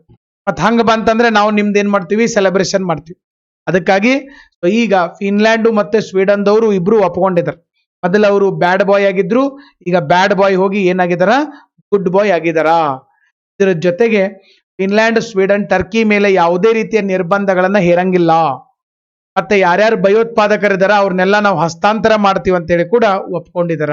ಓಕೆ, ಯಾಕಂತಂದ್ರೆ ಕೆಲವು ಕುರ್ದ್ ಜನಾಂಗದವರು, ಕೆಲವು ಜನ, ಈ ಕುರ್ದ್ ಜನಾಂಗದಲ್ಲಿ ಕೆಲವು ಜನ ಟರ್ಕಿ ಒಳಗಡೆ ಬ್ಯಾಡ್ ಆಕ್ಟಿವಿಟಿ ಮಾಡೋದು, ಬಾಂಬ್ ಗಿಂಬ್ ಹಾಕೋದು, ಓಡಿ ಬಂದು ಸ್ವೀಡನ್ದಾಗ ಕುಂಡ್ರುದು, ಮತ್ತೆ ಟರ್ಕಿ ಮೇಲೆ ಬಾಂಬ್ ಹಾಕೋದು, ಓಡಿ ಬಂದು ಫಿನ್ಲ್ಯಾಂಡ್ದಾಗ ಕುಂಡ್ರುದು. ಇವ್ರು ಫಿನ್ಲ್ಯಾಂಡ್ದವ್ರು ಕುರ್ದಿಶ್ ಜನಾಂಗದವ್ರು ಬಹಳ ಚಲೋ ಅದಾರ, ನಾವು ಅವ್ರಿಗೆ ಸಪೋರ್ಟ್ ಮಾಡ್ತೀವಿ ಅಂತ ಇವ್ರು ಕುಂಡ್ರು. ಹಿಂಗಾಗಿ ಟರ್ಕಿದವರಿಗೆ ಬೆಂಕಿ ಹತ್ತಿತ್ತು. ಅದಕ್ಕಾಗಿ ಈಗ ಬೈಡನ್ ಅಂಕಲ್ ಬಂದು ಇದನ್ನೆಲ್ಲ ಸರಿ ಮಾಡಿದಾರೆ. ಓಕೆ, ಕುರ್ದಿಶ್ ಗುಂಪನ್ನ ಇನ್ನು ಮೇಲೆ ನಾವು ಬೆಂಬಲಿಸಂಗಿಲ್ಲ ಅಂತ ಹೇಳಿದಾರೆ. ಹಿಂಗೆ ಹೇಳಿದ ಕೂಡ ಬಹಳ ಖುಷಿ ಆಗೈತಿ ಟರ್ಕಿ. ಹಂಗಂತಂದ್ರೆ ಮುಗೀತು, ನಾವು ನಿಮಗೇನು ಅಪೋಸ್ ಮಾಡಂಗಿಲ್ಲ, ನೀವು ನ್ಯಾಟೋವನ್ನ ಸೇರ್ರಿ. ಮತ್ತೆ ಕುರ್ದಿಶ್ ಜನಾಂಗದವ್ರು ಏನೇನು ಅದರಲ್ಲ ಗುಂಪುಗಳು, ಅವ್ರನ್ನೆಲ್ಲ ನಾವು ಭಯೋತ್ಪಾದಕ ಗುಂಪುಗಳಂತೇಳಿ ಅವ್ರಿಗೆ ಹೆಸರು ಕೊಡ್ತೀವಿ ಅಂತ ಹೇಳಿ ಯಾರು? ಸ್ವೀಡನ್ ಮತ್ತೆ ಫಿನ್ಲ್ಯಾಂಡ್ ಹೇಳಿದ್ದಾರೆ. ಹಿಂಗಾಗಿ ಭಾರಿ ಖುಷಿಯಾಗಿದೆ. ಅದ್ರ ಜೊತೆಗೆ ಟರ್ಕಿದವ್ರು ಏನ್ ಮಾಡ್ತಾ ಇದ್ದಾರೆ? ಟರ್ಕಿಗೆ F-16 ಫೈಟರ್ ಜೆಟ್ಗಳನ್ನ ಕೂಡ ನಾವು ಕೊಡ್ತೀವಿ ಅಂತ ಹೇಳಿ ಅಮೆರಿಕ ಹೇಳಿದೆ. ಅಮೆರಿಕ ಒಂದ್ ಕಡೆ ಸ್ವೀಡನ್ನು ಫಿನ್ಲ್ಯಾಂಡ್ಗೆ ಒಪ್ಕೋ ಅಂತ ಹೇಳಾಕತ್ತಾರ, ಇನ್ನೊಂದ್ ಕಡೆ ಟರ್ಕಿಗೆ F-16 ಯುದ್ಧ ವಿಮಾನಗಳನ್ನ ಕೊಡ್ತಾ ಇದ್ದಾರೆ. ಅಂದ್ರೆ ಹಿಂಗೆಲ್ಲ ಮಾಡಿ ಸ್ವೀಡನ್, ಫಿನ್ಲ್ಯಾಂಡ್, ಟರ್ಕಿ 3 ಮಂದಿನ ಒಳಗೆ ಹಾಕೊಳ್ಳೋರು. ಅವ್ರು 3 ಮಂದಿನ ಒಳಗೆ ಹಾಕೊಂಡು ನ್ಯಾಟೋವನ್ನ ಸ್ಟ್ರಾಂಗ್ ಮಾಡೋರು. ಅಮೆರಿಕದ ಹಿಡನ್ ಅಜೆಂಡಾ ಏನು? ನ್ಯಾಟೋ ಸ್ಟ್ರಾಂಗ್ ಆತಂದ್ರ ಅಮೆರಿಕ ಸ್ಟ್ರಾಂಗ್ ಆಗ್ತದೆ. ಯಾಕಂದ್ರೆ ನ್ಯಾಟೋ ಉದ್ದೇಶ ಏನು? ರಷ್ಯಾನ ಹೊಡೆದಾಕೋದು. ರಷ್ಯಾ ಜೊತೆಗೆ ಯಾರಿದಾರ? ಚೈನಾ ಇದಾರ. ರಷ್ಯಾ ಮತ್ತೆ ಚೈನಾನ ಹೊಡೆದ್ ಬಿಟ್ರೆ sir America world's super power ಆಗಿ ಇನ್ನೂ ಒಂದ್ ಸ್ವಲ್ಪ ದಿವಸ ಮುಂದುವರಿತೈತೆ. ಸದ್ಯ ಅಮೆರಿಕಕ್ಕೆ ಹಂತದಲ್ಲಿನೂ ಅಡ್ಡಗಾಲ್ ಹಾಕೋರು, ಜಗಳ ತೆಗೆಯೋರು ಯಾರಪ್ಪ ಅಂತಂದ್ರೆ ರಷ್ಯಾ ಮತ್ತೆ ಚೈನಾದವ್ರು. ಈಗ ನ್ಯಾಟೋ ಸ್ಟ್ರಾಂಗ್ ಮಾಡ್ಕೊಂಡ್ರೆ ರಷ್ಯಾ ಮತ್ತೆ ಚೈನಾ ವೀಕ್ ಆಗ್ತಾವ. ಯಾಕಂದ್ರೆ ಅವ್ರದ್ದು ಯಾವ್ದು ಗ್ರೂಪ್ ಇಲ್ಲ. ಅದಕ್ಕಾಗಿ ತಮ್ಮ ಗ್ರೂಪ್ ಅನ್ನ ಸ್ಟ್ರಾಂಗ್ ಮಾಡ್ಕೋತಾರ. ಯಾರು? ಅಮೆರಿಕದವ್ರು. ನಿಮ್ಗೆ ಗೊತ್ತಿರ್ಬೇಕು. ಅದಕ್ಕಾಗಿ ಬೈಡನ್ ಅಂಕಲ್ ಬಂದ್ ಏನ್ ಮಾಡಿದ್ರು? ಸ್ವೀಡನ್ ಮತ್ತೆ ಫಿನ್ಲ್ಯಾಂಡ್ಗೆ ಒಪ್ಪಿಸಿಕೊಂಡು ಟರ್ಕಿ ಜೊತೆಗೆ ಒಪ್ಪಂದವನ್ನ ಮಾಡ್ಕೊಂಡಿದ್ದಾರೆ. ನ್ಯಾಟೋ ಮುಖ್ಯಸ್ಥರು ಯಾರು? ಜೆನ್ಸ್ ಸ್ಟೋಲೆನ್ಬರ್ಗ್ ಶಂಕಿತ ಉಗ್ರಗಾಮಿಗಳ ಟರ್ಕಿಗೆ ಹಸ್ತಾಂತರ ಮಾಡುವಂತ ವಿನಂತಿಯ ಕುರಿತು ಸ್ವೀಡನ್ ತನ್ನ ಕೆಲಸವನ್ನ ಹೆಚ್ಚಿಗೆ ಮಾಡಲು ಒಪ್ಕೊಂಡಿದೆ ಅಂತೇಳಿ ಹೇಳಿದಾರ. 2 ನಾರ್ಡಿಕ್ ರಾಷ್ಟ್ರಗಳು, ಈ ವರ್ಲ್ಡ್ ನೆನ್ಪಿಟ್ಕೊಟ್ಟು, ನಾರ್ಡಿಕ್ ಒಂದ್ 6 ದೇಶಗಳು ಬರ್ತವೆ. ಯುರೋಪಿನ 6 ದೇಶಗಳನ್ನ ನಾರ್ಡಿಕ್ ದೇಶಗಳು ಅಂತ ಕರೀತಾರೆ. ನಾಳೆ ಇದು ಕೂಡ ನಿಮಗೆ ಬರ್ಬೋದು. PCPSI ದಾಗ ಹೊಸದಿದು. ನಿಮ್ಮ ಜಿಯೋಗ್ರಫಿ ಬುಕ್ ತೆಗೆದು ನೋಡ್ರಿ, ಸಿಗಕ್ ಸಾಧ್ಯನೇ ಇಲ್ಲ. ಬರೆದು ಕೊಡ್ತೀನಿ ನಾನು. ಹೊಸ ವರ್ಲ್ಡ್ಗಳು ಬರ್ತಾವ, ಅವನ್ನೆಲ್ಲ ತಿಳ್ಕೊಂತ ಹೋಗ್ಬೇಕು. ಹೊಸ ಬ್ಲಾಕ್ಸ್ ಬರ್ತಾವ. ಓಕೆ, ಬ್ಲಾಕ್ಸ್ ಅಂದ್ರೆ ಏನು? ಇವೆಲ್ಲ ಗ್ರೂಪಿಂಗ್ಸ್, G20 ಬ್ರಿಕ್ಸ್ ಹೆಂಗ್ ನೋಡ್ತೀವಲ್ಲ ಹಂಗ ಹೊಸ ನಾರ್ಡಿಕ್ ರಾಷ್ಟ್ರಗಳು ಟರ್ಕಿಗೆ ಶಸ್ತ್ರಾಸ್ತ್ರ ಮಾರಾಟ ಮಾಡುವ ಮೇಲಿನ ನಿರ್ಬಂಧನೂ ತೆಗೆದುಹಾಕ್ತಿವಿ. ಟರ್ಕಿಗೆ ನಾವು ಇನ್ಮೇಲೆ ಶಸ್ತ್ರಾಸ್ತ್ರ ಕೊಡ್ತೀವಿ ಅಂತ ಹೇಳಿದಾರೆ. ನೀವು ಬೇಕಾದ್ರೆ ಕುರ್ದಿಶರ ಹೊಡಿರಿ, ಬೇಕಾದ್ರೆ ನಿಮ್ ಒಳಗ ಹೊಡೆದಾಡ್ಕೋರಿ, ನಾವಂತೂ ಶಸ್ತ್ರಾಸ್ತ್ರ ಕೊಡ್ತೀವಿ. ನೆಕ್ಸ್ಟ್, ನ್ಯಾಟೋಗೆ ಫಿನ್ಲ್ಯಾಂಡ್ ಮತ್ತು ಸ್ವೀಡನ್ ಪ್ರವೇಶವನ್ನ ರಷ್ಯಾ ದೃಢವಾಗಿ ವಿರೋಧ ಮಾಡಿದೆ. ರಷ್ಯಾದವರಿಗೆ ಬೆಂಕಿ ಎತ್ತಿ. ನಾರ್ವೆ ಇದು ಯಾರು? ಸ್ವೀಡನ್, ಫಿನ್ಲ್ಯಾಂಡ್ ಇಬ್ರು ಹೋದ್ರ ಅಂದ್ರೆ ಟರ್ಕಿ ಫುಲ್ ಖುಷಿ ಆತಿ. Turkey, Sweden, Finland, United States of America ಎಲ್ಲರೂ ಒಂದಾದ್ರು ಫುಲ್ ಜೋಶ್ನಾಗ ಅದರೀಗ ಅವ್ರು. ಇದ ಜೋಶ್ನಾಗ ಇರಲಿ ತಡಿಪ ಒಂದ್ ಸ್ವಲ್ಪ ಕರೆಂಟ್ ಅಫೇರ್ಸ್ನಾಗ ಹವಾ ಮಾಡೋಣ ಅಂತ ಹೇಳಿ ಹೋಗಿ ಹೊಡೆದ್ರ ಅವ್ರು. ಹಿಂಗಾಗಿ ಇದು ರಷ್ಯಾದ ಪ್ರದೇಶದ ಕಡೆಗೆ ಅಟ್ಲಾಂಟಿಕ್ ಒಕ್ಕೂಟದ ಮತ್ತಷ್ಟು ಅತಿಕ್ರಮಣ ಆಗಿದೆ ಅಂತ ಹೇಳಿ ಹೇಳ್ಬೋದು. ಏನಾಗಿತ್ತಂದ್ರ ಇದು ರಷ್ಯಾ, ಇದು ಇಲ್ಲೆಲ್ಲ ಯುರೋಪ್ ಇದೆ. ನೀವು ಹೆಂಗ ನ್ಯಾಟೋ ಸ್ಟ್ರಾಂಗ್ ಮಾಡ್ತಿರ್ಲ ಹಂಗಂಗ ಅಮೆರಿಕದವ್ರು ಏನ್ ಮಾಡ್ತಾರ? ನ್ಯಾಟೋ ಪಡೆ ಕಳಿಸಿ ರಷ್ಯಾದ ಕೆಲವೊಂದು ಏರಿಯಾಗಳನ್ನ ವಶಪಡಿಸಿಕೊಳ್ತಾ ಹೋಗ್ತಾರೆ. ಸೊ ಇದು ಇದೆ. ನಮ್ಮ ಏರಿಯಾ ತಗೊಂಡ್ಗಿಂಡಾರ ಅನ್ನೋ ಸಂಕಟಕ್ಕೆ ಅವು ಒದರಾಡಿ ಅವು ಸಾಯಕತ್ತಾವ, ಯಾವ ರಷ್ಯಾದ್ದು. ಓಕೆ, ಸೊ ಇದರಿಂದ ಏನು ಪರಿಣಾಮ ಆಗ್ತದೆ ಸರ್? ಪರಿಣಾಮ ಅಂತಂದ್ರೆ ಉಕ್ರೇನ್ ನ್ಯಾಟೋ ಸದಸ್ಯನಾಗಲು ಸಾಧ್ಯವಿಲ್ಲ. ಉಕ್ರೇನ್ ನ್ಯಾಟೋ ಸದಸ್ಯ ಪಡಿತಾ ಇಲ್ಲ ನೋಡ್ರಿ. ಎಂತ ವಿಪರ್ಯಾಸ ಇದು. ನಮ್ಮ ಅಮೆರಿಕಾದವ್ರು ಹೆಂಗ್ ಮಾಡ್ತಾ ಇದಾರ. ಉಕ್ರೇನ್ ಅನ್ನ ಯಾರು ಹೊಡಿತಾ ಇದಾರ? ರಷ್ಯಾದವ್ರು ಹೊಡಿತಾ ಇದಾರ. ಉಕ್ರೇನ್ ಅನ್ನ ನೀವು ಏನಾದ್ರೂ ಈಗ ಸದ್ಯ ನ್ಯಾಟೋ ಮೆಂಬರ್ ಮಾಡ್ರಿ, ನೀವು ಇಮಿಡಿಯೇಟ್ಲಿ ನ್ಯಾಟೋ ಮೆಂಬರ್ ಮಾಡ್ಬೇಕು ಅವ್ರನ್ನ. ಯಾಕಂದ್ರೆ ನ್ಯಾಟೋದಾಗ ಏನ್ ಹೇಳ್ತೈತೆ ಒಂದು ಆರ್ಟಿಕಲ್, ನ್ಯಾಟೋ ಸದಸ್ಯರನ್ನ ಯಾರಾದ್ರೂ ಮುಟ್ಟಿದ್ರೆ ಇವ್ರು ಎಲ್ಲರೂ ಕೂಡಿ ಅವ್ರನ್ನ ಬಾರಿಸ್ತಾರ. ಹಂಗೊಂದು ವಿಧಿ ಐತೆ ಅದ್ರೊಳಗ. ಅದಕ್ಕೆ ಈಗ ಸದ್ಯ ಉಕ್ರೇನ್ಗೆ ನ್ಯಾಟೋ ಸದಸ್ಯತ್ವ ಕೊಟ್ರೆ ಅಂತಂದ್ರೆ ರಷ್ಯಾದವ್ರು ತನಗ ಕುಂಡಿರ್ತಾರ. ಬಟ್ ಅಮೆರಿಕಾದವ್ರು ನೋಡ್ರಿ ಎಷ್ಟು ಬೆರಿಕೆದಾರ. ಅಮೆರಿಕಾದವರು ಇಲ್ಲಿ ಉಕ್ರೇನ್ಗೆ ನ್ಯಾಟೋ ಸದಸ್ಯತ್ವ ಕೊಡಕ್ ಯಾವುದೇ ಪ್ರಯತ್ನ ಮಾಡ್ತಾ ಇಲ್ಲ. ಆ ಸ್ವೀಡನ್ ಫಿನ್ಲ್ಯಾಂಡಿಗೆ ಕೊಡತಾರ. ಅವ್ರು ಸುಮ್ಮನೆ ಆರಾಮ್ ಐಸ್ನಾಗ ತಂಪು ಕುಂತಾರ, ಅವ್ರಿಗೆ ಕೊಡಾಕತ್ತಾರ. ಸೊ ಇದು ವಿಪರ್ಯಾಸ ಅಂತಾನೆ ಹೇಳ್ಬೋದು. ಅದಕ್ಕೆ ಇಲ್ಲಿ ವರ್ಡ್ ಹಾಕಿದ್ದೆ ನಾನು, ವಿಪರ್ಯಾಸ. ಅವಶ್ಯಕತೆ ಇದ್ದವ್ರಿಗೆ ಕೊಡವಲ್ರು, ಅವಶ್ಯಕತೆ ಇಲ್ಲದೆ ಇದ್ದವ್ರಿಗೆ ಕೊಡಾಕತ್ತಾರ. ನೆಕ್ಸ್ಟ್, ಈಗ ಜಪಾನ್ ಕೂಡ ನ್ಯಾಟೋ ಸದಸ್ಯತ್ವ ಬೇಕಂತ ಹೇಳಾಕತ್ತದ. ನ್ಯಾಟೋ ಸದಸ್ಯತ್ವ ಬೇಕು, ಜಪಾನ್ಗೂ ಕೊಡ್ತಾರ. ದಕ್ಷಿಣ ಕೊರಿಯಾ ಕೂಡ ನ್ಯಾಟೋ ಸದಸ್ಯತ್ವ ನ್ಯಾಟೋಗೆ ಸೇರಲು ಬಯಸ್ತಾ ಇದೆ. ಇದು ಉತ್ತರ ಕೊರಿಯಾವನ್ನ ಆತಂಕಕ್ಕೀಡು ಮಾಡಿದೆ. ಒಟ್ಟ ಏನಪ್ಪಾ ಅಂತಂದ್ರ ಇದು ಹೆಂಗಾಗೈತಪ್ಪ ಅಂತಂದ್ರ, ಈಗ ಇದು ಜಪಾನ್, ಇಲ್ಲಿ ಕೊರಿಯಾ ಐತಿ, ನಾರ್ತ್ ಕೊರಿಯಾ, ಸೌತ್ ಕೊರಿಯಾ. ಈ ಸೌತ್ ಕೊರಿಯಾ ಏನೈತಲ್ಲ ಚೈನಾ ಪರವಾಗೈತಿ. ಸಾರಿ, ನಾರ್ತ್ ಕೊರಿಯಾ ಚೈನಾ ಪರವಾಗೈತಿ. ಸೌತ್ ಕೊರಿಯಾ ಯಾರ ಪರವಾಗೈತಿ? USA ಪರವಾಗೈತಿ. ಅದಕ್ಕೆ ಏನ್ ಮಾಡೋದು, ಈಗ ಅಮೆರಿಕ ಜೊತೆ ಇವ್ರನ್ನ ಯಾರು ಸೌತ್ ಕೊರಿಯಾವನ್ನ ನ್ಯಾಟೋಗೆ ಸೇರಿಸೋದು, ಜಪಾನನ್ನು ನ್ಯಾಟೋಗೆ ಸೇರಿಸೋದು. ಎರಡೂ ಕಡೆ ನ್ಯಾಟೋ ಪಡೆಗಳು ಬಂದ್ ಫುಲ್ ಸ್ಟ್ರಾಂಗ್ ಆತಂದ್ರೆ ನಾರ್ತ್ ಕೊರಿಯಾದವರು ಯಜ್ಞೋ ಬಿದ್ನೋ ಅಂತ ಓಡಾಕ್ತಾರ. Kim Jong Un, Moon Jae In, okay, ಅಲ್ಲಿ ಸೆಲೆಬ್ರೇಷನ್ ಆಗೋದೈತಿ. ಅದಕ್ಕೆ ಅಮೆರಿಕಾದವರು ಸ್ಟ್ರಾಟಜಿಕಲಿ ಏನ್ ಮಾಡತ್ತಾರಪ್ಪ ಅಂತಂದ್ರೆ, ತಮ್ಮ ತಮ್ಮ ಬೆಂಬಲ ಸೂಚಿಸುವಂತ ರಾಷ್ಟ್ರಗಳು ಎಲ್ಲೆಲ್ಲದಾವಲ್ಲ ಅದ್ರ ಸುತ್ತಮುತ್ತ ನ್ಯಾಟೋ ಸದಸ್ಯತ್ವ ಕೊಡೋದು ಸ್ಟ್ರಾಂಗ್ ಮಾಡೋದು ಹಿಡ್ಕೊಳಕತ್ತಿದಾರೆ. ಯಾಕಂದ್ರೆ ಈಗ ಉಕ್ರೇನ್ ಪ್ರಾಬ್ಲಮ್ ಆಗ್ಬಿಡ್ತು. ಈಗ ಉಕ್ರೇನ್ ಮೇಲೆ ರಷ್ಯಾದವ್ರು ದಾಳಿ ಮಾಡಕ್ ಹತ್ಬಿಟ್ರು. ಅದಕ್ಕೆ ಇನ್ನೇನ್ ಮಾಡೋದು, ಉಕ್ರೇನ್ ಮೇಲೆ ಯಾಕೆ ದಾಳಿ ಮಾಡಕತ್ತ ರಷ್ಯಾದವರು? ಉಕ್ರೇನು ಅಮೆರಿಕ ಪರವಾಗಿತ್ತು, ಉಕ್ರೇನು ನ್ಯಾಟೋಗೆ ಹೋಗಕ್ ಬಯಸ್ತಾ ಇತ್ತು. ಅದಕ್ಕೆ ರಷ್ಯಾದವ್ರು ದಾಳಿ ಮಾಡಿದ್ರು. ಇನ್ನು ಮುಂದೆ ಅಮೆರಿಕಾದ ಬೆಂಬಲಿತ ರಾಷ್ಟ್ರಗಳ ಮೇಲೆ ರಷ್ಯಾ ದಾಳಿ ಮಾಡಬಹುದು ಅಂತೇಳಿ ಮುಂದಾಲೋಚನೆ ಇಟ್ಟುಕೊಂಡು ಈಗಲೇ ಅಮೆರಿಕಾದವರು ಬಹಳ ಚಾಣಾಕ್ಷ ನಡೆಯನ್ನ ಇಡ್ತಾ ಇದ್ದಾರೆ. ಬಟ್ ಈಗಾಗಲೇ ತೊಂದರೆಯಲ್ಲಿರುವಂತ ಉಕ್ರೇನ್ಗೆ ಸಹಾಯ ಮಾಡಬೇಕು. ನಾವು ಇನ್ನೂ ಫ್ರೆಂಡ್ಶಿಪ್ ಜಾಸ್ತಿ ಮಾಡ್ಕೊಳ್ಳೋಣ, ಇನ್ನೂ ಬಹಳ ಜನ ಫ್ರೆಂಡ್ಸ್ ಮಾಡ್ಕೊಳ್ಳೋಣ, ಬಹಳ ಜನರಿಗೆ ಹೆಲ್ಪ್ ಮಾಡೋಣ. ಆದ್ರೆ ಈಗ ಸದ್ಯ ಅರ್ಜೆಂಟ್ ಯಾರಿಗೆ ಹೆಲ್ಪ್ ಐತಲ್ಲ ಅವ್ರಿಗೆ ಮೊದಲು ಹೆಲ್ಪ್ ಮಾಡ್ಬೇಕು. ಅದು ಧರ್ಮ. ಓಕೆ, ಇರ್ಲಿ.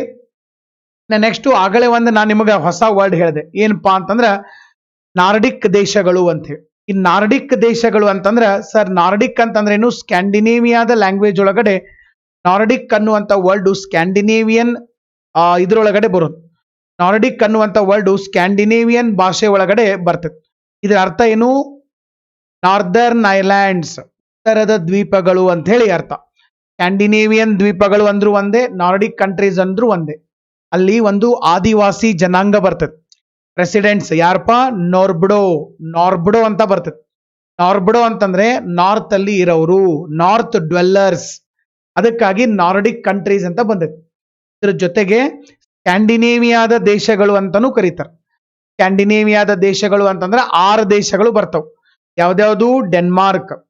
So Denmark, next Sweden, Norway, Iceland, Finland, Faroe Islands. 6 ದೇಶಗಳು. ಇವನ್ನ ನೆನ್ಪಿಟ್ಕೊಡ್ರಿ. ನಿಮ್ಮ ವರ್ಲ್ಡ್ ಜಿಯೋಗ್ರಫಿ ಬುಕ್ದಾಗ ಬೇಕಾದ ತೆಗೆದ್ ನೋಡ್ರಿ, ಒಂದ ಕಡೆ ಸಿಗುದಿಲ್ಲ, ಒಂದ್ ಕಡೆ ಬರೆದಿಟ್ಕೊಡ್ರಿ. ಇಲ್ಲಿ ನೋಡ್ರಿ, ಇನ್ನೂ ಅಂತ ತೋರಿಸ್ತಾ ಇದ್ದೀನಿ. ಸ್ಕ್ಯಾಂಡಿನೇವಿಯಾದ ದೇಶಗಳು ಅಂತಂದ್ರೆ Norway, Sweden, Finland, next Denmark, ಆಮೇಲೆ ಐಸ್ಲ್ಯಾಂಡ್, ಆಮೇಲೆ ನೆಕ್ಸ್ಟ್ ಫೋರೆ ಐಲ್ಯಾಂಡ್. ಟೋಟಲ್ ಎಷ್ಟದಪ್ಪ? 6. ಈ 6 ದೇಶಗಳನ್ನ ಸೇರಿಸಿ ನಾವು ಸ್ಕ್ಯಾಂಡಿನೇವಿಯಾದ ದೇಶಗಳು ಅಂತ ಹೇಳಿ ಕರಿತೀವಿ. ನಾಳೆ ನಿಮಗೆ ಕ್ವಶನ್ ಬರಬಹುದು, ಕೆಳಗಿನವುಗಳಲ್ಲಿ ಯಾವುದು ಸ್ಕ್ಯಾಂಡಿನೇವಿಯಾದ ದೇಶಗಳಲ್ಲಿ ಬರುವುದಿಲ್ಲ. ಓಕೆ, ಅಲ್ಲೆಲ್ಲ ಬರಕ್ಕೆ ಇಟ್ಕೊಂಡ್ರೆ ಸಾಧ್ಯ ಆಗಿರ್ಬೇಕು. ಓಕೆ, ಸೊ ನಿಮಗ ಈ ಸಂಪೂರ್ಣವಾಗಿ ಈ ಒಂದು ಅಂತಾರಾಷ್ಟ್ರೀಯ ವಿದ್ಯಮಾನ ಅರ್ಥ ಆಗೈತೆ ಅಂತ ನಾನು ಭಾವಿಸ್ತೀನಿ. ಅರ್ಥ ಆಗಿತ್ತು, ನಿಜವಾಗ್ಲೂ ಅರ್ಥ ಆಗಿತ್ತು. ಭಾರಿ ನನಗಿದು ಕ್ಲಿಯರ್ ಆಗಿದೆ. NATO, Turkey, Sweden, Russia, America ಕೈವಾಡ ಕರೆಕ್ಟ್ ಕ್ಲಿಯರ್ ಆಗಿ ನನಗೆ ಅರ್ಥ ಆಗೈತಪ್ಪ. ಸ್ಟೋರಿ ಫಸ್ಟ್ ಮಸ್ತ್ ಅರ್ಥ ಆಗೈತಿ. ನಾಳಿಂದ ಪೇಪರ್ನಾಗ ಬಂದ್ರೆ ಓದೋಕ್ಕಿಂತ ಮೊದಲು ಬರೀ ಹೆಡ್ಲೈನ್ಸ್ ನೋಡಿದ್ರೆ ನನಗೆ ಅರ್ಥ ಆಗ್ತೈತಿ ಏನ್ ನಡೆದೈತೆ ಅಂತ. ಅಂದ್ರೆ ಫುಲ್ ಜೋಶ್ ಒಳಗಡೆ ಒಂದ್ಸರಿ ಕ್ವಿಕ್ ಆಗಿ ಲೈಕ್ ಬಟನ್ ಪ್ರೆಸ್ ಮಾಡಕ್ ಸಾಧ್ಯ ಆಗಿರ್ಬೇಕು. Quick, S. ಹಣಕಾಸು ಸೇವೆಗಳ ಸಂಸ್ಥೆಗಳ ಬ್ಯೂರೋ ಅಂತ ಕರಿತೀವಿ. ಇಲ್ಲೇನಿಲ್ಲ, ಸಣ್ಣ ಕರೆಂಟ್ ಅಫೇರ್ಸ್ ಇದೆ, ಬಹಳ ದೊಡ್ಡದೇನಲ್ಲ. ಬ್ಯಾಂಕ್ಸ್ ಬೋರ್ಡ್ ಬ್ಯೂರೋ ಅಂತ ಹೇಳಿ ಕರಿತೀವಿ ನಾವು. ಅಂತ ಕರಿತೀವಿ ಬ್ಯಾಂಕ್ಸ್ ಬೋರ್ಡ್ ಬ್ಯೂರೋ. ಇದರದ್ದು ಹೆಸರು ಇತ್ತೀಚೆಗೆ ಫೈನಾನ್ಷಿಯಲ್ ಸರ್ವಿಸಸ್ ಇನ್ಸ್ಟಿಟ್ಯೂಷನ್ ಅಂತ ಹೇಳಿ ಮಾಡಿರುವಂಥದ್ದು. ಯಾರಪ್ಪ? ಪಿ ಜೆ ನಾಯಕ ಕಮಿಟಿ ಇದನ್ನ ಮಾಡಿರುವಂತ ಸರ್. ಪಿ ಜೆ ನಾಯಕ ಕಮಿಟಿ ಅಂತ ಹೇಳಿ ಕರಿತೀವಿ. ಇಲ್ಲಿ ನೋಡ್ರಿ, ತಿದ್ದುಪಡಿ ಮಾಡಿದಾರೆ ಅಷ್ಟೇ. ಬ್ಯಾಂಕ್ಸ್ ಬೋರ್ಡ್ ಬ್ಯೂರೋ ಅಂದ್ರೆ ನಮ್ಮೆಲ್ಲ ಈ ಪಬ್ಲಿಕ್ ಸೆಕ್ಟರ್ ಬ್ಯಾಂಕ್ ಇದ್ದುಲ್ಲ, ಅದಕ್ಕೆಲ್ಲ ಚೇರ್ಮನ್ಗಳು, ವ್ಯವಸ್ಥಾಪಕ ನಿರ್ದೇಶಕರು, ಇವ್ರನ್ನೆಲ್ಲ ಆಯ್ಕೆ ಮಾಡ್ತಕ್ಕಂಥ ಒಂದು ಮಂಡಳಿ, ಒಂದು ಆಫೀಸ್. ಅದನ್ನೀಗ ಏನ್ ಮಾಡಿದಾರ, ಹಣಕಾಸು ಸೇವೆಗಳ ಸಂಸ್ಥೆಗಳ bureau, financial services institutional bureau ಅಂತ ಹೇಳಿ ಪರಿವರ್ತನೆ ಮಾಡಿರುವಂತದ್ದು. ನೆಕ್ಸ್ಟ್ ಏನ್ ಬದಲಾವಣೆ ಮಾಡಿದಾರ? ಸಾರ್ವಜನಿಕ ವಲಯದ ಸಾಮಾನ್ಯ ವಿಮಾ ಕಂಪನಿಗಳ ಜನರಲ್ ಮ್ಯಾನೇಜರು ಮತ್ತೆ ನಿರ್ದೇಶಕರ ಆಯ್ಕೆಗೆ ಮಾರ್ಗಸೂಚಿಯನ್ನ ಇವರು ಕೊಡ್ತಾ ಇದ್ರು. 1970-80 ರಾಷ್ಟ್ರೀಕೃತ ಬ್ಯಾಂಕ್ಗಳ ಯೋಜನೆಯಲ್ಲಿ ಇವುಗಳನ್ನ ಮಾರ್ಪಾಟು ಮಾಡಲಾಗಿದೆ. ಅದರ ಜೊತೆಗೆ ಇವು ಇನ್ನು ಮೇಲೆ ಬ್ಯಾಂಕುಗಳು ಮತ್ತು ಹಣಕಾಸು ಸಂಸ್ಥೆಗಳ ಪೂರ್ಣ ಸಮಯದ ನಿರ್ದೇಶಕರು ಮತ್ತು ಕಾರ್ಯನಿರ್ವಾಹಕೇತರ ಅಧ್ಯಕ್ಷರ ನೇಮಕಾತಿಗಳಿಗೆ ಶಿಫಾರಸ್ ಮಾಡಕ್ಕೆ FSIB ಅನ್ನ ಒಂದೇ ಘಟಕವಾಗಿ ಸ್ಥಾಪನೆ ಮಾಡಿರುವಂಥದ್ದು. ನೆಕ್ಸ್ಟ್ ಇದನ್ನೆಲ್ಲ ಯಾರ ಅಂಡರ್ ಒಳಗಡೆ? ಕೇಂದ್ರ ಹಣಕಾಸು ಸಚಿವಾಲಯ. ಹೊಸ ಸದಸ್ಯರನ್ನ ಗುರುತಿಸೋಕೆ, ಈ ಬ್ಯೂರೋವನ್ನ ಪುನರ್ ರಚನೆ ಮಾಡಕ್ಕೆ ಕ್ಯಾಬಿನೆಟ್ ನೇಮಕಾತಿ ಸಮಿತಿ ಅಂತಂದ್ರೆ ಅಪಾಯಿಂಟ್ಮೆಂಟ್ ಕಮಿಟಿ ಆಫ್ ಕ್ಯಾಬಿನೆಟ್ ಹೊಸ ಹೆಸರುಗಳನ್ನ ಶಿಫಾರಸು ಮಾಡಕ್ಕೆ ಯೋಚನೆಯನ್ನ ಮಾಡ್ತಾ ಇದೆ. ನೆಕ್ಸ್ಟ್ ಇಲ್ಲಿ ನೋಡ್ರಿ, ಪರಿಷ್ಕರಿಸಿದ ನಂತರ ಮಂಡಳಿಯ ಹಣಕಾಸು ಸಂಸ್ಥೆಗಳಲ್ಲಿ ಪೂರ್ಣ ಸಮಯದ ನೇಮಕಾತಿಗಳನ್ನ ಶಿಫಾರಸು ಮಾಡಕ್ಕೆ ಬರುವಂತದ್ದು. ಸ್ವಲ್ಪ ಅದರದ್ದು ನೇಚರ್ ಚೇಂಜ್ ಮಾಡಿದ್ದಾರೆ. ಈಗ ಹೆಂಗ್ ನಮ್ಮ ಪ್ಲಾನಿಂಗ್ ಕಮಿಷನ್ ಇದ್ದಿದ್ದು ನೀತಿ ಆಯೋಗ ಆಯ್ತಲ್ಲ ಆ ತರ.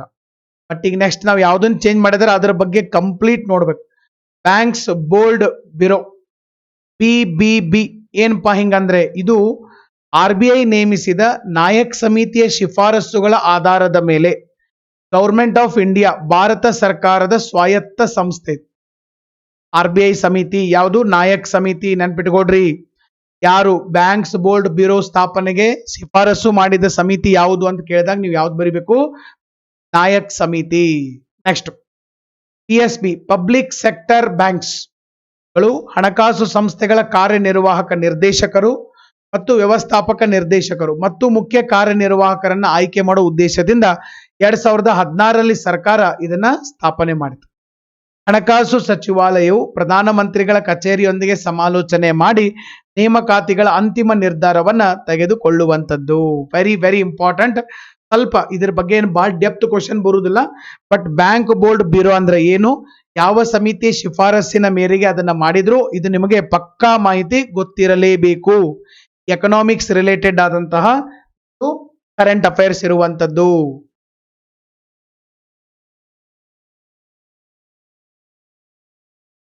ಎಸ್, ನೆಕ್ಸ್ಟ್ ನೋಡ್ರಿ, ಸಾರ್ವಜನಿಕ ವಲಯದ ಹಣಕಾಸು ಸಂಸ್ಥೆಗಳ ಆಡಳಿತ ಮತ್ತು ಮಂಡಳಿಗಳನ್ನ ಸುಧಾರಣೆ ಮಾಡಕ್ಕೆ ಇದು ಬದ್ಧ ಆಗಿರುವಂತ. ಮತ್ತೆ BBA ಏನೈತಲ್ಲ, BBB ಕಾಯಂ ಸದಸ್ಯ ಅಥವಾ ಪದನಿಮಿತ್ತ ಸದಸ್ಯರು ಹಣಕಾಸು ಸೇವೆಗಳ ಕಾರ್ಯದರ್ಶಿ, ಸಾರ್ವಜನಿಕ ಉದ್ಯಮ ಇಲಾಖೆಯ ಕಾರ್ಯದರ್ಶಿ, RBI ಉಪ ಗವರ್ನರ್ ಆಗಿರ್ತಾರೆ. ಇನ್ನೊಂದು ಸ್ವಲ್ಪ ನೆನ್ಪಿಟ್ಟುಕೊಡ್ರಿ, ಸ್ವಲ್ಪ ಡೆಪ್ತ್ ಆಗಿನೇ ನಾನು ಕವರ್ ಮಾಡಿದ್ದೀನಿ. ಬಟ್ ಅದನ್ನ ಮರೆಯಕ್ ಹೋಗ್ಬೇಡ್ರಿ, ಬರ್ತಾವ್. ಇತ್ತೀಚೆಗೆ ಏನಾಗತ್ತಪ್ಪ ಅಂತಂದ್ರೆ ನಾವು ಯಾವ್ದಾರ ಒಂದು ಪುಸ್ತಕ ಓದ್ಬೇಕು, ಕರೆಂಟ್ ಅಫೇರ್ಸ್ ಓದ್ಬೇಕಾದಾಗ ಯಾವ್ದನ್ನು ಓದಿದಾಗ ನಮ್ಮ ಮನಸ್ಸು ಬಹುಶಃ ಇದೇನು ಬರುದಿಲ್ಲ ಅಂತ ಅನಿಸ್ತತ್ಲ, ಅವ ಬರಕತ್ತಾವ. ಹಿಂಗ ವಿಚಿತ್ರ ಆಗತ್ತೆ. ಅದಕ್ಕೆ ಹುಡುಗರು ಎಕ್ಸಾಮ್ಗೆ ಹೋಗಿ ಬಂದ್ಮೇಲೆ ಹೇಳ್ತಾರೆ, ಸರ್ ನಾವು ಓದಿದ್ದ ಬೇರೆ, ಅಲ್ಲಿ ಬಂದಿದ್ದನ ಬೇರೆ ಅಂತೇಳಿ. ಸ್ಟ್ರಾಟಜಿಕಲಿ ಓದಬೇಕು, ಪ್ಲಾನ್ ಮಾಡಬೇಕು. Plan is very important. ಈಗ ಹೇಳಕತ್ತಿದ್ದೀನಿ ನಾನು, ಯಾಕಂದ್ರೆ ಬಹಳ ಸರಿ ಹೇಳ್ತೀನಿ ನಾನು. ಮೊನ್ನೆ 2021-22ನೇ ಸಾಲಿನ IAS ಪರೀಕ್ಷೆ ರಿಸಲ್ಟ್ ಬಂತು. ಈ ರಿಸಲ್ಟ್ದಾಗ ಸುಮಾರು ಒಂದು 40ರಿಂದ 45 ಜನ ಸರ್ ಆಲ್ ಇಂಡಿಯಾದಲ್ಲಿ ಫಸ್ಟ್ ರ್ಯಾಂಕ್ ಒಳಗಡೆ ಫಸ್ಟ್ ಅಟೆಂಪ್ಟ್ನಾಗ ಪಾಸ್ ಆಗಿದ್ದಾರೆ. ಒಂದನೇ ಅಟೆಂಪ್ಟ್ನಾಗ ಪಾಸ್ ಆಗಿಬಿಟ್ಟಿದಾರೆ ಅವ್ರು. IAS ಸಿಗ್ತೈತೆ ಅವ್ರಿಗೆ ಬಹಳ ಜನರಿಗೆ. ಒಂದನೇ ಅಟೆಂಪ್ಟ್ನಾಗ ಪಾಸ್ ಆಗಿದ್ದಾರೆ. ಇನ್ನು ಕೆಲವು ಜನ ಸರ್ 6 ಅಟೆಂಪ್ಟ್ ಬರೆದ್ರು IAS ಅಲ್ಲ, PC ಆಗವಲ್ತು, PSIನೂ ಆಗವಲ್ತು, ಫಿಸಿಕಲ್ ಆಗವಲ್ತು, ರಿಟರ್ನ್ ಆಗವಲ್ತು. ಯಾಕಂತಂದ್ರೆ ಸರ್ ಪ್ಲಾನಿಂಗ್ ಇಲ್ಲ, ಸರಿಯಾದ ಪ್ಲಾನಿಂಗ್ ಇಲ್ಲ, ಸರಿಯಾದ ಗೈಡೆನ್ಸ್ ಇಲ್ಲ. ಓಕೆ, ಸೊ ಪಾಲ್ತು ಮಾಡ್ಕೊಂತ ಅಡ್ಡಾಡೋದು ಹಂಗಾಗತ್ತೈತೆ. ಬಹಳ ಜನ ನಮ್ಮ ಹುಡುಗರು ನೋಡ್ತೀನಿ, ಸೀರಿಯಸ್ ಆಗ್ರಿ, ಬಹಳ ಸೀರಿಯಸ್ ಆಗ್ರಿ. ಯಾಕಂತಂದ್ರೆ ಕಾಂಪಿಟೇಷನ್ ಬಹಳ ಇದೆ. ಒಂದೊಂದು ಕೂದಲು ಎಳೆ ಒಳಗಡೆ ಹುಡುಗರು ದಾಟಿ ಹೋಗ್ತಾ ಇದಾರೆ. ಆ ಹೊಸ ಹುಡುಗರು ಬರ್ತಾರ, ಎಷ್ಟು ಫಾಸ್ಟ್ ಆಗಿ ಬರ್ತಾರ ಅಷ್ಟು ಫಾಸ್ಟ್ ಆಗಿನೇ ಕ್ವಾಲಿಫೈ ಆಗ್ತಾ ಇದಾರೆ. ಅದಕ್ಕೆ ಸ್ವಲ್ಪ ನೀವು ಅಲರ್ಟ್ ಆಗ್ಬೇಕು, ಸ್ವಲ್ಪ ನೀವೇನಾಗಬೇಕು, ಅಲರ್ಟ್ ಆಗ್ಬೇಕು. ಒಂದು ಸ್ವಲ್ಪ ದಿವಸ ಫುಲ್ಲಿ ಡೆಡಿಕೇಟೆಡ್ ಇರ್ಬೇಕು, ನೀವು ಭಾರಿ ಡೆಡಿಕೇಶನ್ ಇರ್ಬೇಕು. ಇವತ್ತು ಎಷ್ಟು ನೀವು ಡೆಡಿಕೇಟೆಡ್ ಇರ್ತೀರಿ, ಎಷ್ಟು ಸೀರಿಯಸ್ ಇರ್ತೀರಿ, ನೀವು ಎಷ್ಟು ಸೀರಿಯಸ್ ಇರ್ತೀರಿ ಅಷ್ಟು ನಿಮ್ಮ ಸ್ಟಡಿ ಇನ್ನೂ ಸೀರಿಯಸ್ನೆಸ್ ಜಾಸ್ತಿ ಆಗ್ತದೆ. ಅದಕ್ಕಾಗಿ ಸ್ವಲ್ಪ ಅದರ ಮೇಲೆ ಕಾನ್ಸಂಟ್ರೇಷನ್ ಮಾಡಿ ನೀವು ಒಂದು ನಿರ್ಧಾರವನ್ನ ತೆಗೆದುಕೊಳ್ಬೇಕು. ಅರ್ಥ ಆಗತ್ತೆ ನಾ ಹೇಳಿದ್ದು? ಯಾಕಂದ್ರೆ ಇನ್ನೂ ನಮ್ಮ ಹುಡುಗರು ಸೀರಿಯಸ್ ಇಲ್ಲ. ಆಮೇಲೆ ಮಾಡಿದ್ರಾಯ್ತು, ಈಗ ಮಾಡಿದ್ರಾಯ್ತು, ಸದ್ಯ ಏನು ಯಾವ ಎಕ್ಸಾಮ್ ಬಂದಾವೇನೋ, ಇನ್ನು ಮೇಲೆ ಜಾಬ್ ಮಾಡ್ಕೊಂತಾನೆ ಎಕ್ಸಾಮ್ ಬರಿಬೇಕು. ನೀವು ನಾ ಎಕ್ಸಾಮ ಬರಿತೀನಪ್ಪ ಅಂತ ನಿಂತೀರ ಅಂತಂದ್ರೆ ಬಹಳ ದಿವಸ ವೇಸ್ಟ್ ಆಗ್ತದೆ. ಟೈಮ್ ವೇಸ್ಟ್ ಮಾಡಬೇಡ್ರಿ, ಅರ್ನ್ ಮಾಡ್ರಿ. ಅನ್ನೊಂದು ವಿಡಿಯೋನು ಮಾಡಿದ್ದೀನಿ ನಾನು, ಅರ್ನಿಂಗ್ ವಿತ್ ಲರ್ನಿಂಗ್. ಅರ್ನ್ ಮಾಡ್ಕೊಂತಾನೆ ಲರ್ನಿಂಗ್ ಮಾಡೋದು. ನೀವು ಸ್ವಲ್ಪ ದುಡ್ಡು ಗಳಿಸಕತ್ರಿ ಅಂತಂದ್ರೆ ಒಂದು ಹೊಸ ಮೊಬೈಲ್ ತಗೋಬಹುದು, ಒಂದು ಬೈಕ್ ತಗೋಬಹುದು, ನಿಮಗೆ ಬೇಕಾದಂಗೆ ನೀವು ಲೈಫ್ ಎಂಜಾಯ್ ಮಾಡ್ಕೊಂತ ನೀವು ಓದ್ಬೋದು. ಇಲ್ಲಾಂದ್ರೆ ಮನ್ಯಾಗ ಕೇಳಕ್ಕೂ ನಿಮ್ಗೆ ಅಸಹ್ಯ ಅನಿಸ್ತೈತಿ, ಅದು ಮುಜುಗರ ಅನಿಸ್ತೈತಿ. ಅದು ಮುಜುಗರ ಅನಿಸ್ತೈತಿ, ಈ ಕಡೆ ಓದಾಕೂ ಬರುದಿಲ್ಲ, ಓದಾಕ್ ಕುಂತಾಗ ಅದನ್ನ ನೆನಪಾಗೋದು, ಅದನ್ನ ಮಾಡಕತ್ತಾಗಿದ್ ನೆನಪಾಗೋದು, ಇದೇ ಒಂದು ವಿಷವರ್ತುಲದಲ್ಲಿ ತಿರುಗ್ತೇವೆ. ಅದಕ್ಕಾಗಿ ಒಂದು ಪಾರ್ಟ್ ಟೈಮ್ ಜಾಬ್ ಮಾಡ್ರಿ. ಜಾಬ್ ಸಾಕಷ್ಟು ಅದಾವ್, ಸಾಕಷ್ಟು ಜಾಬ್ ಅದಾವ್. ನಿಮ್ಗೆ ಎಷ್ಟು ನಾಲೆಜ್ ಐತಿ ಅದ್ರ ಮೇಲೆ ಬೇಕಾದಷ್ಟು ಜಾಬ್ ಅದಾವ್. ಜಾಬ್ ಮಾಡ್ರಿ, ಒಂದ್ 6 ತಾಸು ಜಾಬ್ ಮಾಡ್ರಿ, ಒಂದ್ 6 ತಾಸು 8 ತಾಸು ನಿದ್ದೆ ಮಾಡ್ರಿ, 14 ತಾಸು ಆತ್, ಇನ್ನೂ 10 ತಾಸು ಉಳಿತೈತಿ ನಿಮಗ್, ಇನ್ನೂ 10 ತಾಸು. 10 ತಾಸ್ನಾಗ ಬರೀ 6 ತಾಸು ಓದಿದ್ರು ಸಾಕು ದಿನಾಲು. ಬಹಳ ಜನರಿಗೆ ನಾನು ಗೂಗಲ್ ಮೀಟ್ ಅಲ್ಲಿ ಹೇಳ್ತಾ ಇದ್ದೀನಿ, ನಿನ್ನೆ ಮೊನ್ನೆ ಸರ್ ಗೂಗಲ್ ಮೀಟ್ ಮಾಡಿದಾಗ ನನಗೆ ಬಹಳ ಅನುಭವ ಬಂದೈತಿ.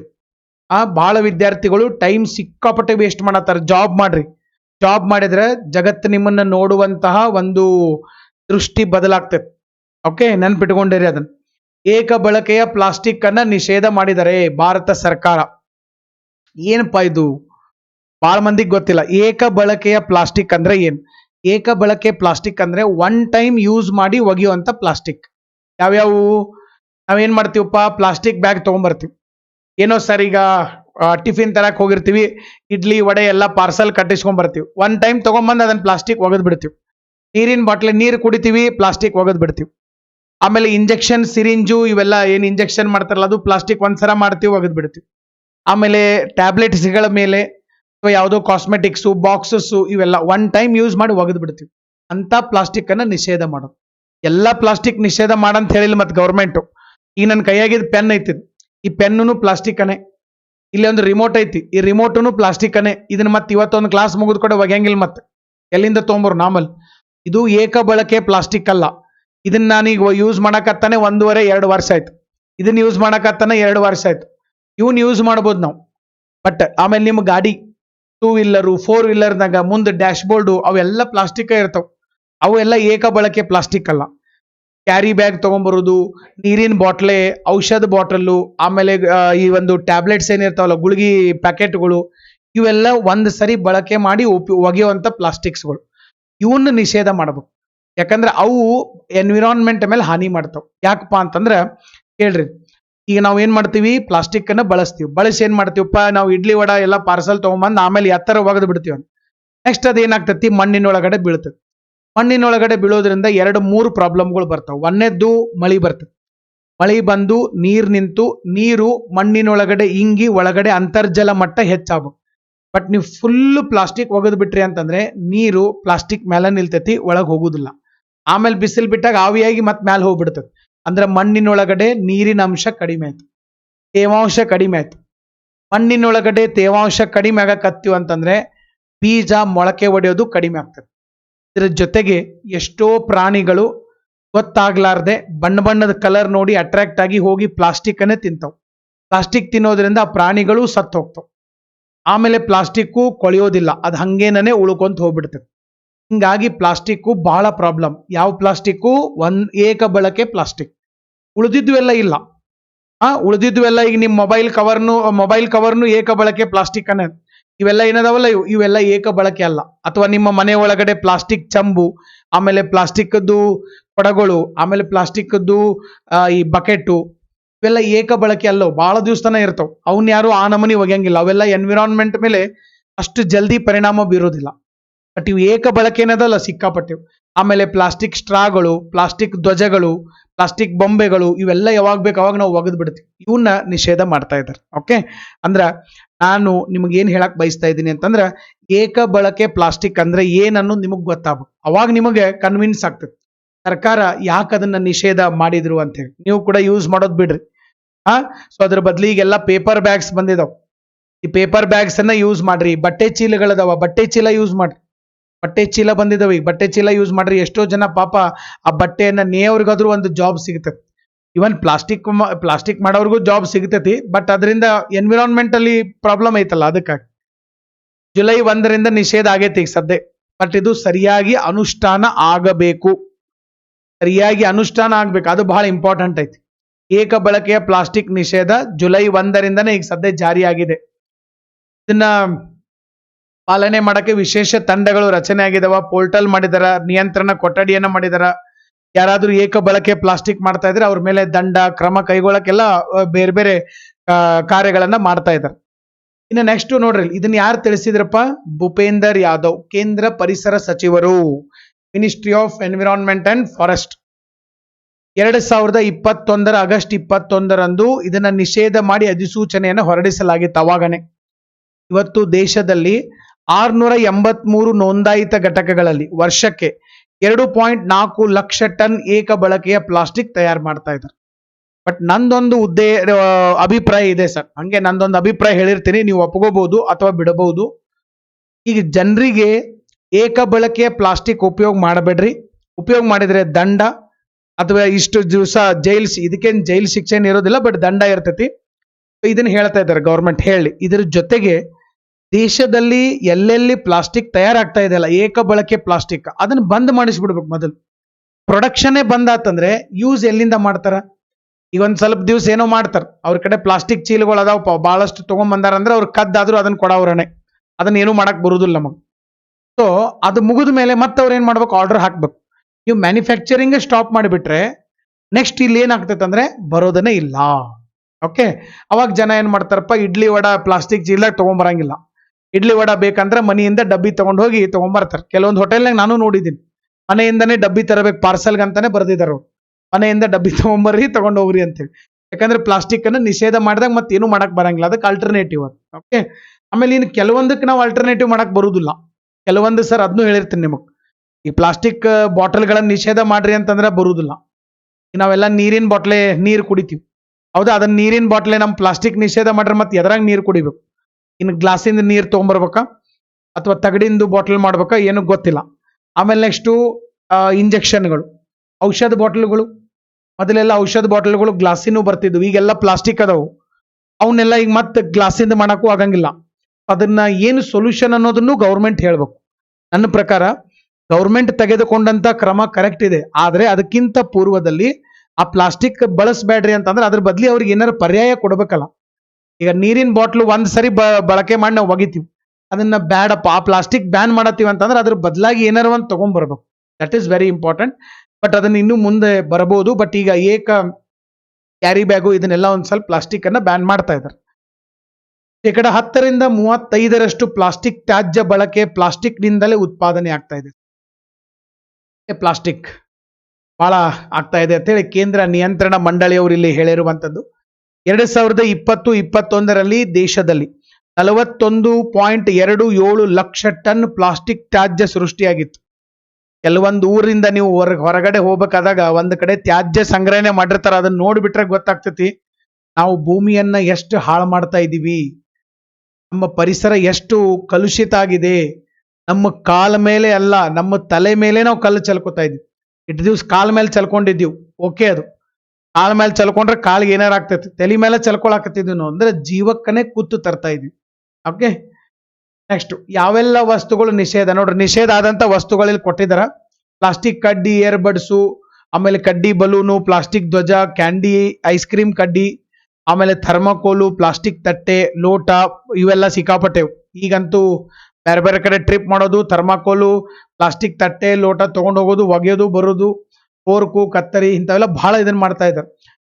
ಬೇರೆ ಬೇರೆ ವಸ್ತುಗಳು, ಸಿಹಿ ತಿಂಡಿಯನ್ನ ಸುತ್ತುವಂತ ಹಾಳೆಗಳನ್ನ ಕೂಡ ಬ್ಯಾನ್ ಮಾಡ್ತಾ ಇದ್ದಾರೆ. ಆಹ್ವಾನ ಪತ್ರಿಕೆಗಳು, ಸಿಗರೇಟ್ ಅಲ್ಲ, ಸಿಗರೇಟ್ ಪ್ಯಾಕೆಟು, 100 ಮೈಕ್ರಾನ್ಗಿಂತ ಕಡಿಮೆ ಇರುವಂತ plastic, PVC banner, PVC pipe ಅಲ್ಲ, PVC ಬ್ಯಾನರ್, ಇವನ್ನೆಲ್ಲ ಬ್ಯಾನ್ ಮಾಡ್ತಾ ಇದ್ದಾರೆ.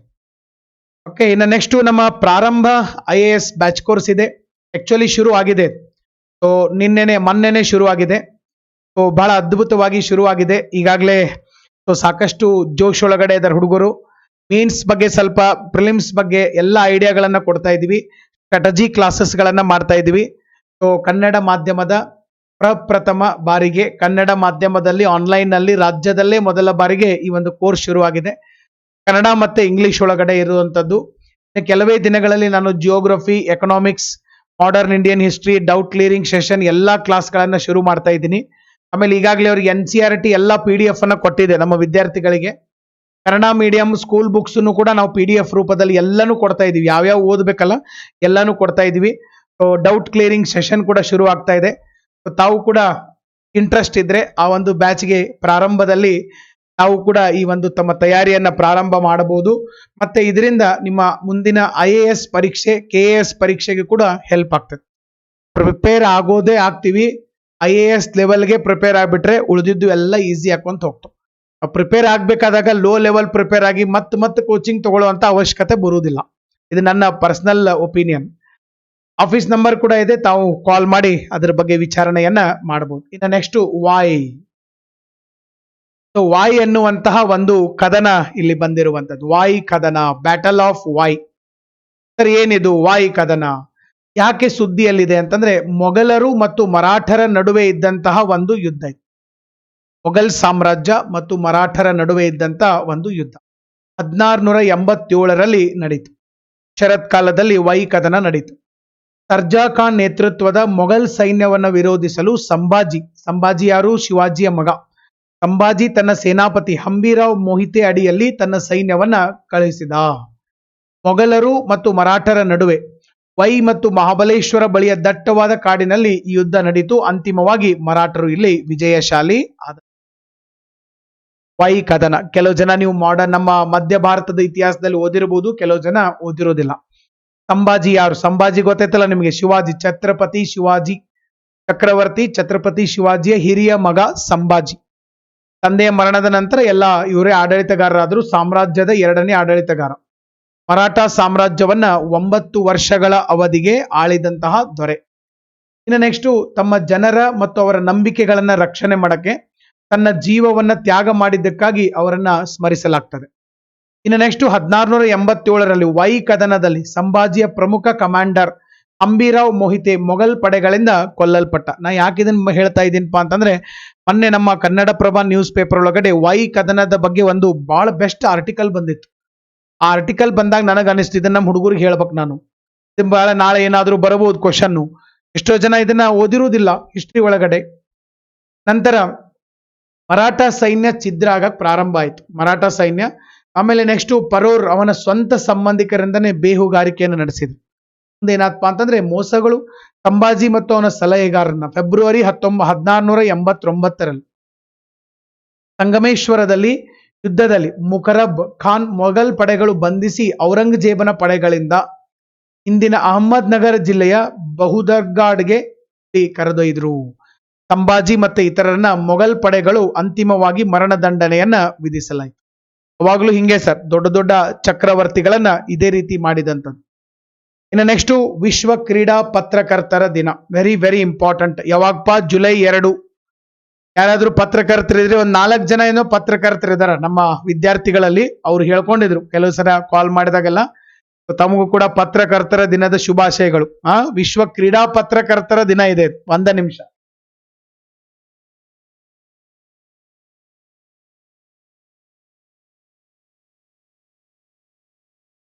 ವಿಶ್ವ ಕ್ರೀಡಾ ಪತ್ರಕರ್ತರ ದಿನ ಅಂತ ಹೇಳಿ ಕರಿತೀವಿ. World's sports journalist day. Sportsman ಬಹಳ ಅದಾರ ನಮ್ಮ ಹುಡುಗರು, ಹೌದಾ? ಗೂಗಲ್ ಮೀಟ್ ಮಾಡಿದಾಗೆಲ್ಲ ಹೇಳ್ತಿರ್ತಾರೆ, ಸರ್ ನಾವು ಆ ಸ್ಪೋರ್ಟ್ಸ್ ಅಲ್ಲಿ ಇದೀವಿ. ಸ್ಪೋರ್ಟ್ಸ್ನಾಗೂ ಇರ್ರಿ, ನಿಮಗೆ ಒಂದೇ ಹೇಳ್ತೇನೆ, ಓದ್ರಿ, ಬ್ಯಾಡ್ ಅಂತಲ್ಲ. ಅದ್ರ ಜೊತೆಗೆ ಸ್ವಲ್ಪ ನೀವು ಸ್ಪೋರ್ಟ್ಸ್ನಾಗೋದು ಎಲ್ಲ ಇರ್ರಿ. ಸ್ಪೋರ್ಟ್ಸು ಬೇರೆ ಬೇರೆ ಆಕ್ಟಿವಿಟೀಸ್ ಎಲ್ಲ ಮಾಡ್ರಿ. ಬರೇ ಓದೋದಲ್ಲ, ಬರೇ ಫಸ್ಟ್ ರ್ಯಾಂಕ್ ರಾಜ್ಯಗಳು ಆಗ್ಬಾರ್ದು. ಖುಷಿ ಆಗ್ಬೇಕಂದ್ರೆ ಸ್ಪೋರ್ಟ್ಸ್ ಮಾಡ್ರಿ. ಆಮೇಲೆ ಬೇರೆ ಬೇರೆ ಕಡೆ ಒಟ್ಟ ತಿಂಗಳದಾಗ 2 ಸರಿ ಟ್ರಿಪ್ ಮಾಡಿ ಬರ್ರಿ, ಟ್ರೆಕ್ಕಿಂಗ್ ಮಾಡಿ ಬರ್ರಿ, ಮಳೆಗಾಲ ಐತಿ ಮಸ್ತ್ ಎಂಜಾಯ್ ಮಾಡ್ರಿ, ಜಿಮ್ ಮಾಡ್ರಿ, ಯೋಗ ಮಾಡ್ರಿ. ಹೌದಾ? ಸೊ ಫಿಲ್ಮ್ಗಳನ್ನ ನೋಡ್ರಿ, ಒಳ್ಳೊಳ್ಳೆ ಫಿಲ್ಮ್ಗಳು ಬರ್ತಾ ಇದಾವೆ ನಮ್ಮ ಕನ್ನಡದಲ್ಲಿ. ಸೊ ಅದ್ರ ಜೊತೆಗೆ ಓದ್ರಿ, ಎಲ್ಲಾನು ಮಾಡ್ತಿರ್ಬೇಕು. ಒಟ್ಟ ಆಲ್ರೌಂಡರ್ ಇರ್ಬೇಕು, ಜೀವನ ಖುಷಿ ಇರ್ಬೇಕು. ಕೆಲವು ಮಂದಿ ಹೇಳ್ತಾರೆ ನನಗೆ ನಮ್ ಗೂಗಲ್ ಮೀಟ್ದಾಗ, ಸರ್ ನಾನು ಜಾಬ್ ಸಿಕ್ಕ ಮೇಲೆ ಹೋಗೋಣ, ಜಾಬ್ ಸಿಗೋ ಮಟ್ಟ ನಾನು ಏನು ಮಾಡಂಗಿಲ್ಲ. ಹಂಗ್ ಮಾಡಕ್ ಹೋಗ್ಬೇಡಿ. ಈಗ ನಿಮಗ್ ಜಾಬ್ ತಗೊಳ್ಳೋದ ಒಂದು ಗುರಿ, ಜಾಬ್ ತಗೊಂಡ ಮೇಲೆ ಮತ್ತೆ ಗುರಿಗಳು ಇರ್ತಾವ. ಮ್ಯಾರೇಜ್ ಆಗ್ಬೇಕು, ಮ್ಯಾರೇಜ್ ಆದ್ಮೇಲೆ ನೀವು ಇಷ್ಟು ದುಡ್ಡು ಮಾಡಬೇಕು, ಇಷ್ಟು ದುಡ್ಡು ಮಾಡಿದ್ಮೇಲೆ ಮನಿ ಜಾಗ ತಗೋಬೇಕು, ಮನಿ ಕಟ್ಟಿಸ್ಬೇಕು. ಇವು ಇರುವನೇವು. ಮನುಷ್ಯ ಸಾಯೋ ಮಟ್ಟ ಆಸೆಗಳು ಇದ್ದೇ ಇರ್ತಾವ. ಅದರ ಜೊತೆಗೇನೆ ನಿಮ್ಮ ದಿನನಿತ್ಯದ ಆಕ್ಟಿವಿಟಿಗಳು, ಖುಷಿಗೆ, ಸಂಬಂಧಿಕರಿಗೆ, ಫ್ಯಾಮಿಲಿಗೆ ಟೈಮ್ ಕೊಟ್ಕೊಂತಾನೆ ಮಾಡ್ಕೊಂತ ಹೋಗುದು. ನಾ ಅದನ್ನ ಆಗೋ ಮಟ್ಟ ಹಿಂಗ್ ಮಾಡಂಗಿಲ್ಲ, ನಾ ಅದನ್ನ ಆಗೋ ಮಟ್ಟ ಹಂಗೆಲ್ಲ ಏನು ಇಲ್ಲ. ಇದನ್ನ ಮಾಡ್ಕೊಂತಾನೆ ಹೋಗುದು. ನಾವು ಎಂಜಾಯ್ ಮಾಡ್ಕೊಂತಾನೆ ಹೋಗೋದು ಲೈಫ್. ಓಕೆ, ಎವ್ರಿ ಬಿಟ್ ಸಣ್ಣ ಸಣ್ಣ ವಿಷಯಗಳಿಗೆ ಯಾವಾಗ ನಾವು ಖುಷಿಯಾಗಿ ಬರ್ತೀವಿ, ಅದನ್ನ ನಾವು ಆಚರಣೆ ಮಾಡ್ತೀವಿ, ಅವಾಗ್ಲೇನೆ ಈ ಒಂದು ಜೀವನದ ಮೌಲ್ಯ ನಮಗೆ ಅರ್ಥ ಆಗ್ತದೆ ಹೋಗ್ತದೆ. ನಮ್ಮ ಜೊತೆಗಿರೋರು, ಫ್ಯಾಮಿಲಿ ಇರ್ಬೋದು, ಫ್ರೆಂಡ್ಸ್ ಇರ್ಬೋದು, ಸ್ಟಾಫ್ ಇರ್ಬೋದು, ಎಲ್ಲರ ಜೊತೆ ಖುಷಿ, ಅವ್ರ ಖುಷಿಗಳನ್ನ ಶೇರ್ ಮಾಡೋದು, ನಮ್ಮ ಖುಷಿ ಶೇರ್ ಮಾಡ್ಕೊಳ್ಳೋದು, ಹಿಂಗ್ ಮಾಡ್ಕೊಂತ ಹೋದಾಗ್ಲೇನೆ ಆಗೋದು. ನೀವು ಸಾಕಷ್ಟು ಜನ ಕ್ರೀಡೆ ಒಳಗಡೆ ಎಲ್ಲ ಇದ್ದೀರಿ. ನೀವು ಸ್ಪೋರ್ಟ್ಸ್ ಮನ್ ಇದ್ರಿ, ಸರ್ ನಾನು ಸ್ಪೋರ್ಟ್ಸ್ ಭಾಳ ಚೆನ್ನಾಗಿದ್ದೀನಿ, ಈ ಕಾಂಪಿಟೇಟಿವ್ ಬಂದಾಗಿಂದ ಆಗಿಲ್ಲ ಅಂತಂದ್ರೆ ಇವತ್ತಿನಿಂದನೇ ಶುರು ಮಾಡಿ. ದಿನ ಒಂದೇನೋ ನಿಮಗೆ ಯಾವ್ದು ಖುಷಿ ಆಗ್ತೈತೆ ಅದು. ನಿಮ್ಗೆ ಕ್ರಿಕೆಟ್ ಇರ್ಬೋದು, ಫುಟ್ಬಾಲ್ ಇರ್ಬೋದು, ವಾಲಿಬಾಲ್, ಜಿಮ್ನಾಸ್ಟಿಕ್, ಏನು ಬೇಕಲ್ಲ ದಿನ ಒಂದ್ ಅದನ್ನ ಯಾವಾಗ್ಲೂ ಚಾಲ್ತಿ ಒಳಗಡೆ ಮನುಷ್ಯ ಹುಮ್ಮಸ್ಸಿನಿಂದ ಇರ್ತಾನೆ. ಎಲ್ಲದಕ್ಕಿಂತ ಹೆಚ್ಚು ಎಷ್ಟು ದಿವ್ಸ ನಾವು ಸೊ ಇರ್ತೀವಿ ಅನ್ನೋದು ಮುಖ್ಯ ಅಲ್ಲ, ಇದ್ದಷ್ಟು ದಿವ್ಸ ಖುಷಿ ಇರ್ತೀವಿಲ್ಲ ಅನ್ನೋದು ಬಹಳ ಮುಖ್ಯ ಐತಿ. ಅದಕ್ಕಾಗಿ process is very important. Okay, ಇವತ್ತು ನಾನು ಬೆಳಗ್ಗೆ ಒಂದು ಕೋಟ್ ಓದ್ತಾ ಇದ್ದೆ. ನಾವು ಯಾವುದೇ ಒಂದು ಗುರಿಯನ್ನ ಕಷ್ಟಪಟ್ಟು ಹೋಗಿ ಮುಟ್ಟಿದ ಮೇಲೆ ಗೊತ್ತಾಗ್ತೈತಂತೆ. ಈ ಗುರಿ ಮುಟ್ಟಿದ ಮೇಲೆ ನನಗೆ ಖುಷಿ ಆಗ್ತಾ ಇಲ್ಲ, ಬಟ್ ಈ ಗುರಿ ಮುಟ್ಟೋ ದಾರಿ ಒಳಗಡೆ ಪ್ರಯತ್ನ ಮಾಡಿದ್ನಲ್ಲ ಅವಾಗ ನನಗೆ ಬಹಳ ಖುಷಿ ಸಿಕ್ತು ಅಂತ ಹೇಳಿ. ಅದಕ್ಕೆ ಅದು ಬಹಳ ಜೋಶ್ ಇರ್ತೈತಿ. ಒಬ್ಬ ಬ್ಯಾಟ್ಸ್ಮನ್ ಕ್ರಿಕೆಟ್ ಒಳಗಡೆ ಒಂದು ಮ್ಯಾಚ್ ಆಡಿ ಆ ಟೀಮ್ ಅನ್ನ ವಿನ್ ಮಾಡಿಸ್ತಾನಂತಂದ್ರೆ, ವಿನ್ ಆದ್ಮೇಲೆ ಕಪ್ ಹಿಡ್ಕೊಳ್ಳೋ ಮುಂದೆ ಬಹಳ ಖುಷಿ ಇರೋದಿಲ್ಲ, ಅದೇನೋ ಒಂದು 5 ನಿಮಿಷ. ಬಟ್ ಆ ವಿನ್ ಆಗೋವರೆಗೂ ಬಹಳ ದಿಟ್ಟತನದಿಂದ, ಬಹಳ ಚಾಣಾಕ್ಷತೆಯಿಂದ, ಏನು ಬಹಳಷ್ಟು ಪ್ರೊಟೆಕ್ಟಿವ್ ಆಗಿ ಆಡ್ತಾ ಹೋಗ್ತಾನಲ್ಲ, ಆಟದೊಳಗಡೆನೆ ಒಂದು ಎಂಜಾಯ್ಮೆಂಟ್ ಇರ್ತೈತಿ. ಆ ಕಪ್ ಹಿಡ್ಕೊಂಡಾಗ ಎಂಜಾಯ್ಮೆಂಟ್ ಅವಾಗೂ ಇರ್ತೈತಿ, ಬಟ್ ಆ ಪ್ರಯತ್ನದಲ್ಲೇನೆ ಬಹಳ ಎಂಜಾಯ್ಮೆಂಟ್. ಅದಕ್ಕಾಗಿ ಇವತ್ತು ನೀವು ಜಾಬ್ ತಗೊಳಕ್ ಪ್ರಯತ್ನವನ್ನ ಮಾಡ್ತಾ ಇದ್ರಿ, ಪ್ರಯತ್ನವನ್ನ ಖುಷಿಯಿಂದ ಮಾಡ್ಕೊಂತ ಹೋಗ್ರಿ. ಖುಷಿಯಿಂದ ಮಾಡಿದ್ರೆ ಅಷ್ಟೇ ಖುಷಿಯಿಂದ ದೇವರು ರಿಸಲ್ಟ್ ಅನ್ನು ಕೊಡ್ತಾನೆ. ಓಕೆ, ಸೊ ಜುಲೈ 2ನೇ ತಾರೀಕು ವಿಶ್ವ ಕ್ರೀಡಾ ಪತ್ರಕರ್ತರ ದಿನವನ್ನ ಆಚರಣೆ ಮಾಡ್ತಾರ. 1924ರಲ್ಲಿ ಪ್ಯಾರಿಸ್ ನಲ್ಲಿ ನಡೆದ ಬೇಸಿಗೆ ಒಲಿಂಪಿಕ್ಸ್ ಒಳಗಡೆ ಅಸೋಸಿಯೇಷನ್ಸ್ ಇಂಟರ್ನ್ಯಾಷನಲ್ ಡಿ ಲಾ ಪ್ರೆಸೆ ಸ್ಪೋರ್ಟಿವ್ ಅಂತ ಕರೆಯಲ್ಪಡುವ, ಇದನ್ನ ನೋಡ್ರಿ ನೆನ್ಪಿಟ್ಕೊಳ್ರೆ, ಇದನ್ನ ಮತ್ತೆ ಹೇಳಂಗಿಲ್ಲ ನಾನು. AIPS ಅಸೋಸಿಯೇಷನ್ ಇಂಟರ್ನ್ಯಾಷನಲ್ ಡಿ ಲಾ ಪ್ರೆಸ್ ಸ್ಪೋರ್ಟಿವ್ ಅಂತ ಹೇಳಿ ಕರೆಯಲ್ಪಡುವಂತ ಇಂಟರ್ನ್ಯಾಷನಲ್ ಸ್ಪೋರ್ಟ್ಸ್ ಸ್ಪೇಸ್ ಅಸೋಸಿಯೇಷನ್ ಸ್ಥಾಪನೆಗಾಗಿ ಪ್ರತಿ ವರ್ಷ ಜುಲೈ 2ರಂದು ಈ ದಿನವನ್ನ ಆಚರಣೆ ಮಾಡ್ತೀವಿ. ಜುಲೈ 2.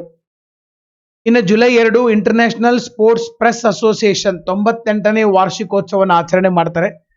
ಇನ್ನು ನೆಕ್ಸ್ಟ್ AIPS ಈ ಕ್ರೀಡಾ ಪತ್ರಕರ್ತರ ದಿನವನ್ನ ಆರಂಭ ಮಾಡಿದ್ದು 1994ರಲ್ಲಿ ಆರಂಭ ಮಾಡಿದ್ರು. Sports Journalist Federation of India ಪಶ್ಚಿಮ ಬಂಗಾಳದ ಕೋಲ್ಕತ್ತಾದಲ್ಲಿದೆ. ಕೇಳಬಹುದು, ಯಾಕಂದ್ರೆ ಬಹುತೇಕ ನಿಮ್ಮ ಯಾವುದೇ ಪುಸ್ತಕಗಳಲ್ಲಿ ಇದಿಲ್ಲ. ಪುಸ್ತಕದಾಗ ಏನಿಲ್ಲಲ್ಲ ಅದನ್ನ ಕೇಳತ್ತಾರ. Sports Journalist Federation of India Paschim Bangala ಕೋಲ್ಕತ್ತಾದಲ್ಲಿದೆ. ಇದು 1976ರಲ್ಲಿ ಈಡನ್ ಗಾರ್ಡನ್ಸ್ ಕಲ್ಕತ್ತಾದಲ್ಲಿ ಆರಂಭವಾಯಿತು. SJFI 1979ರಲ್ಲಿ AIPS ಒಂದಿಗೆ ಸಂಯೋಜನೆ ಆದಂಥದ್ದು. ಇನ್ನು ನೆಕ್ಸ್ಟ್ ನೋಡ್ರಿ, AIPS ಬಗ್ಗೆ ಒಂದು ಸ್ವಲ್ಪ ನಾವು ಮಾಹಿತಿ ನೋಡೋಣ.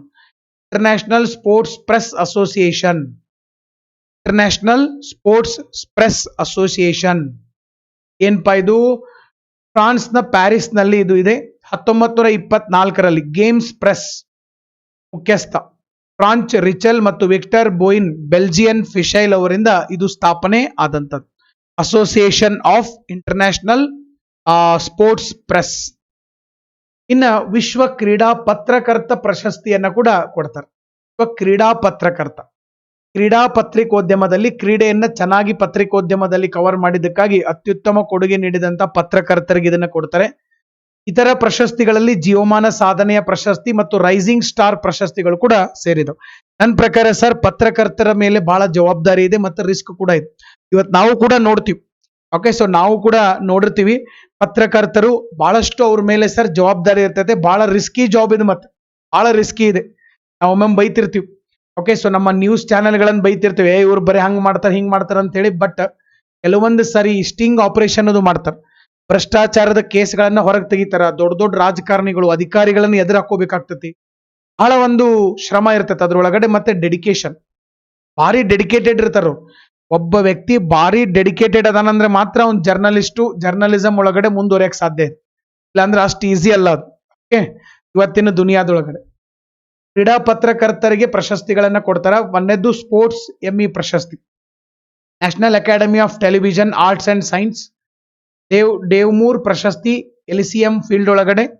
Next International Sports Press Association, ಇದ್ರ president Gianni Merlo, headquarter Lausanne, Switzerland ಒಳಗಡೆ ಇದ್ರದ್ದು ಹೆಡ್ ಕ್ವಾರ್ಟರ್ಸ್ ಇರುವಂತದ್ದು.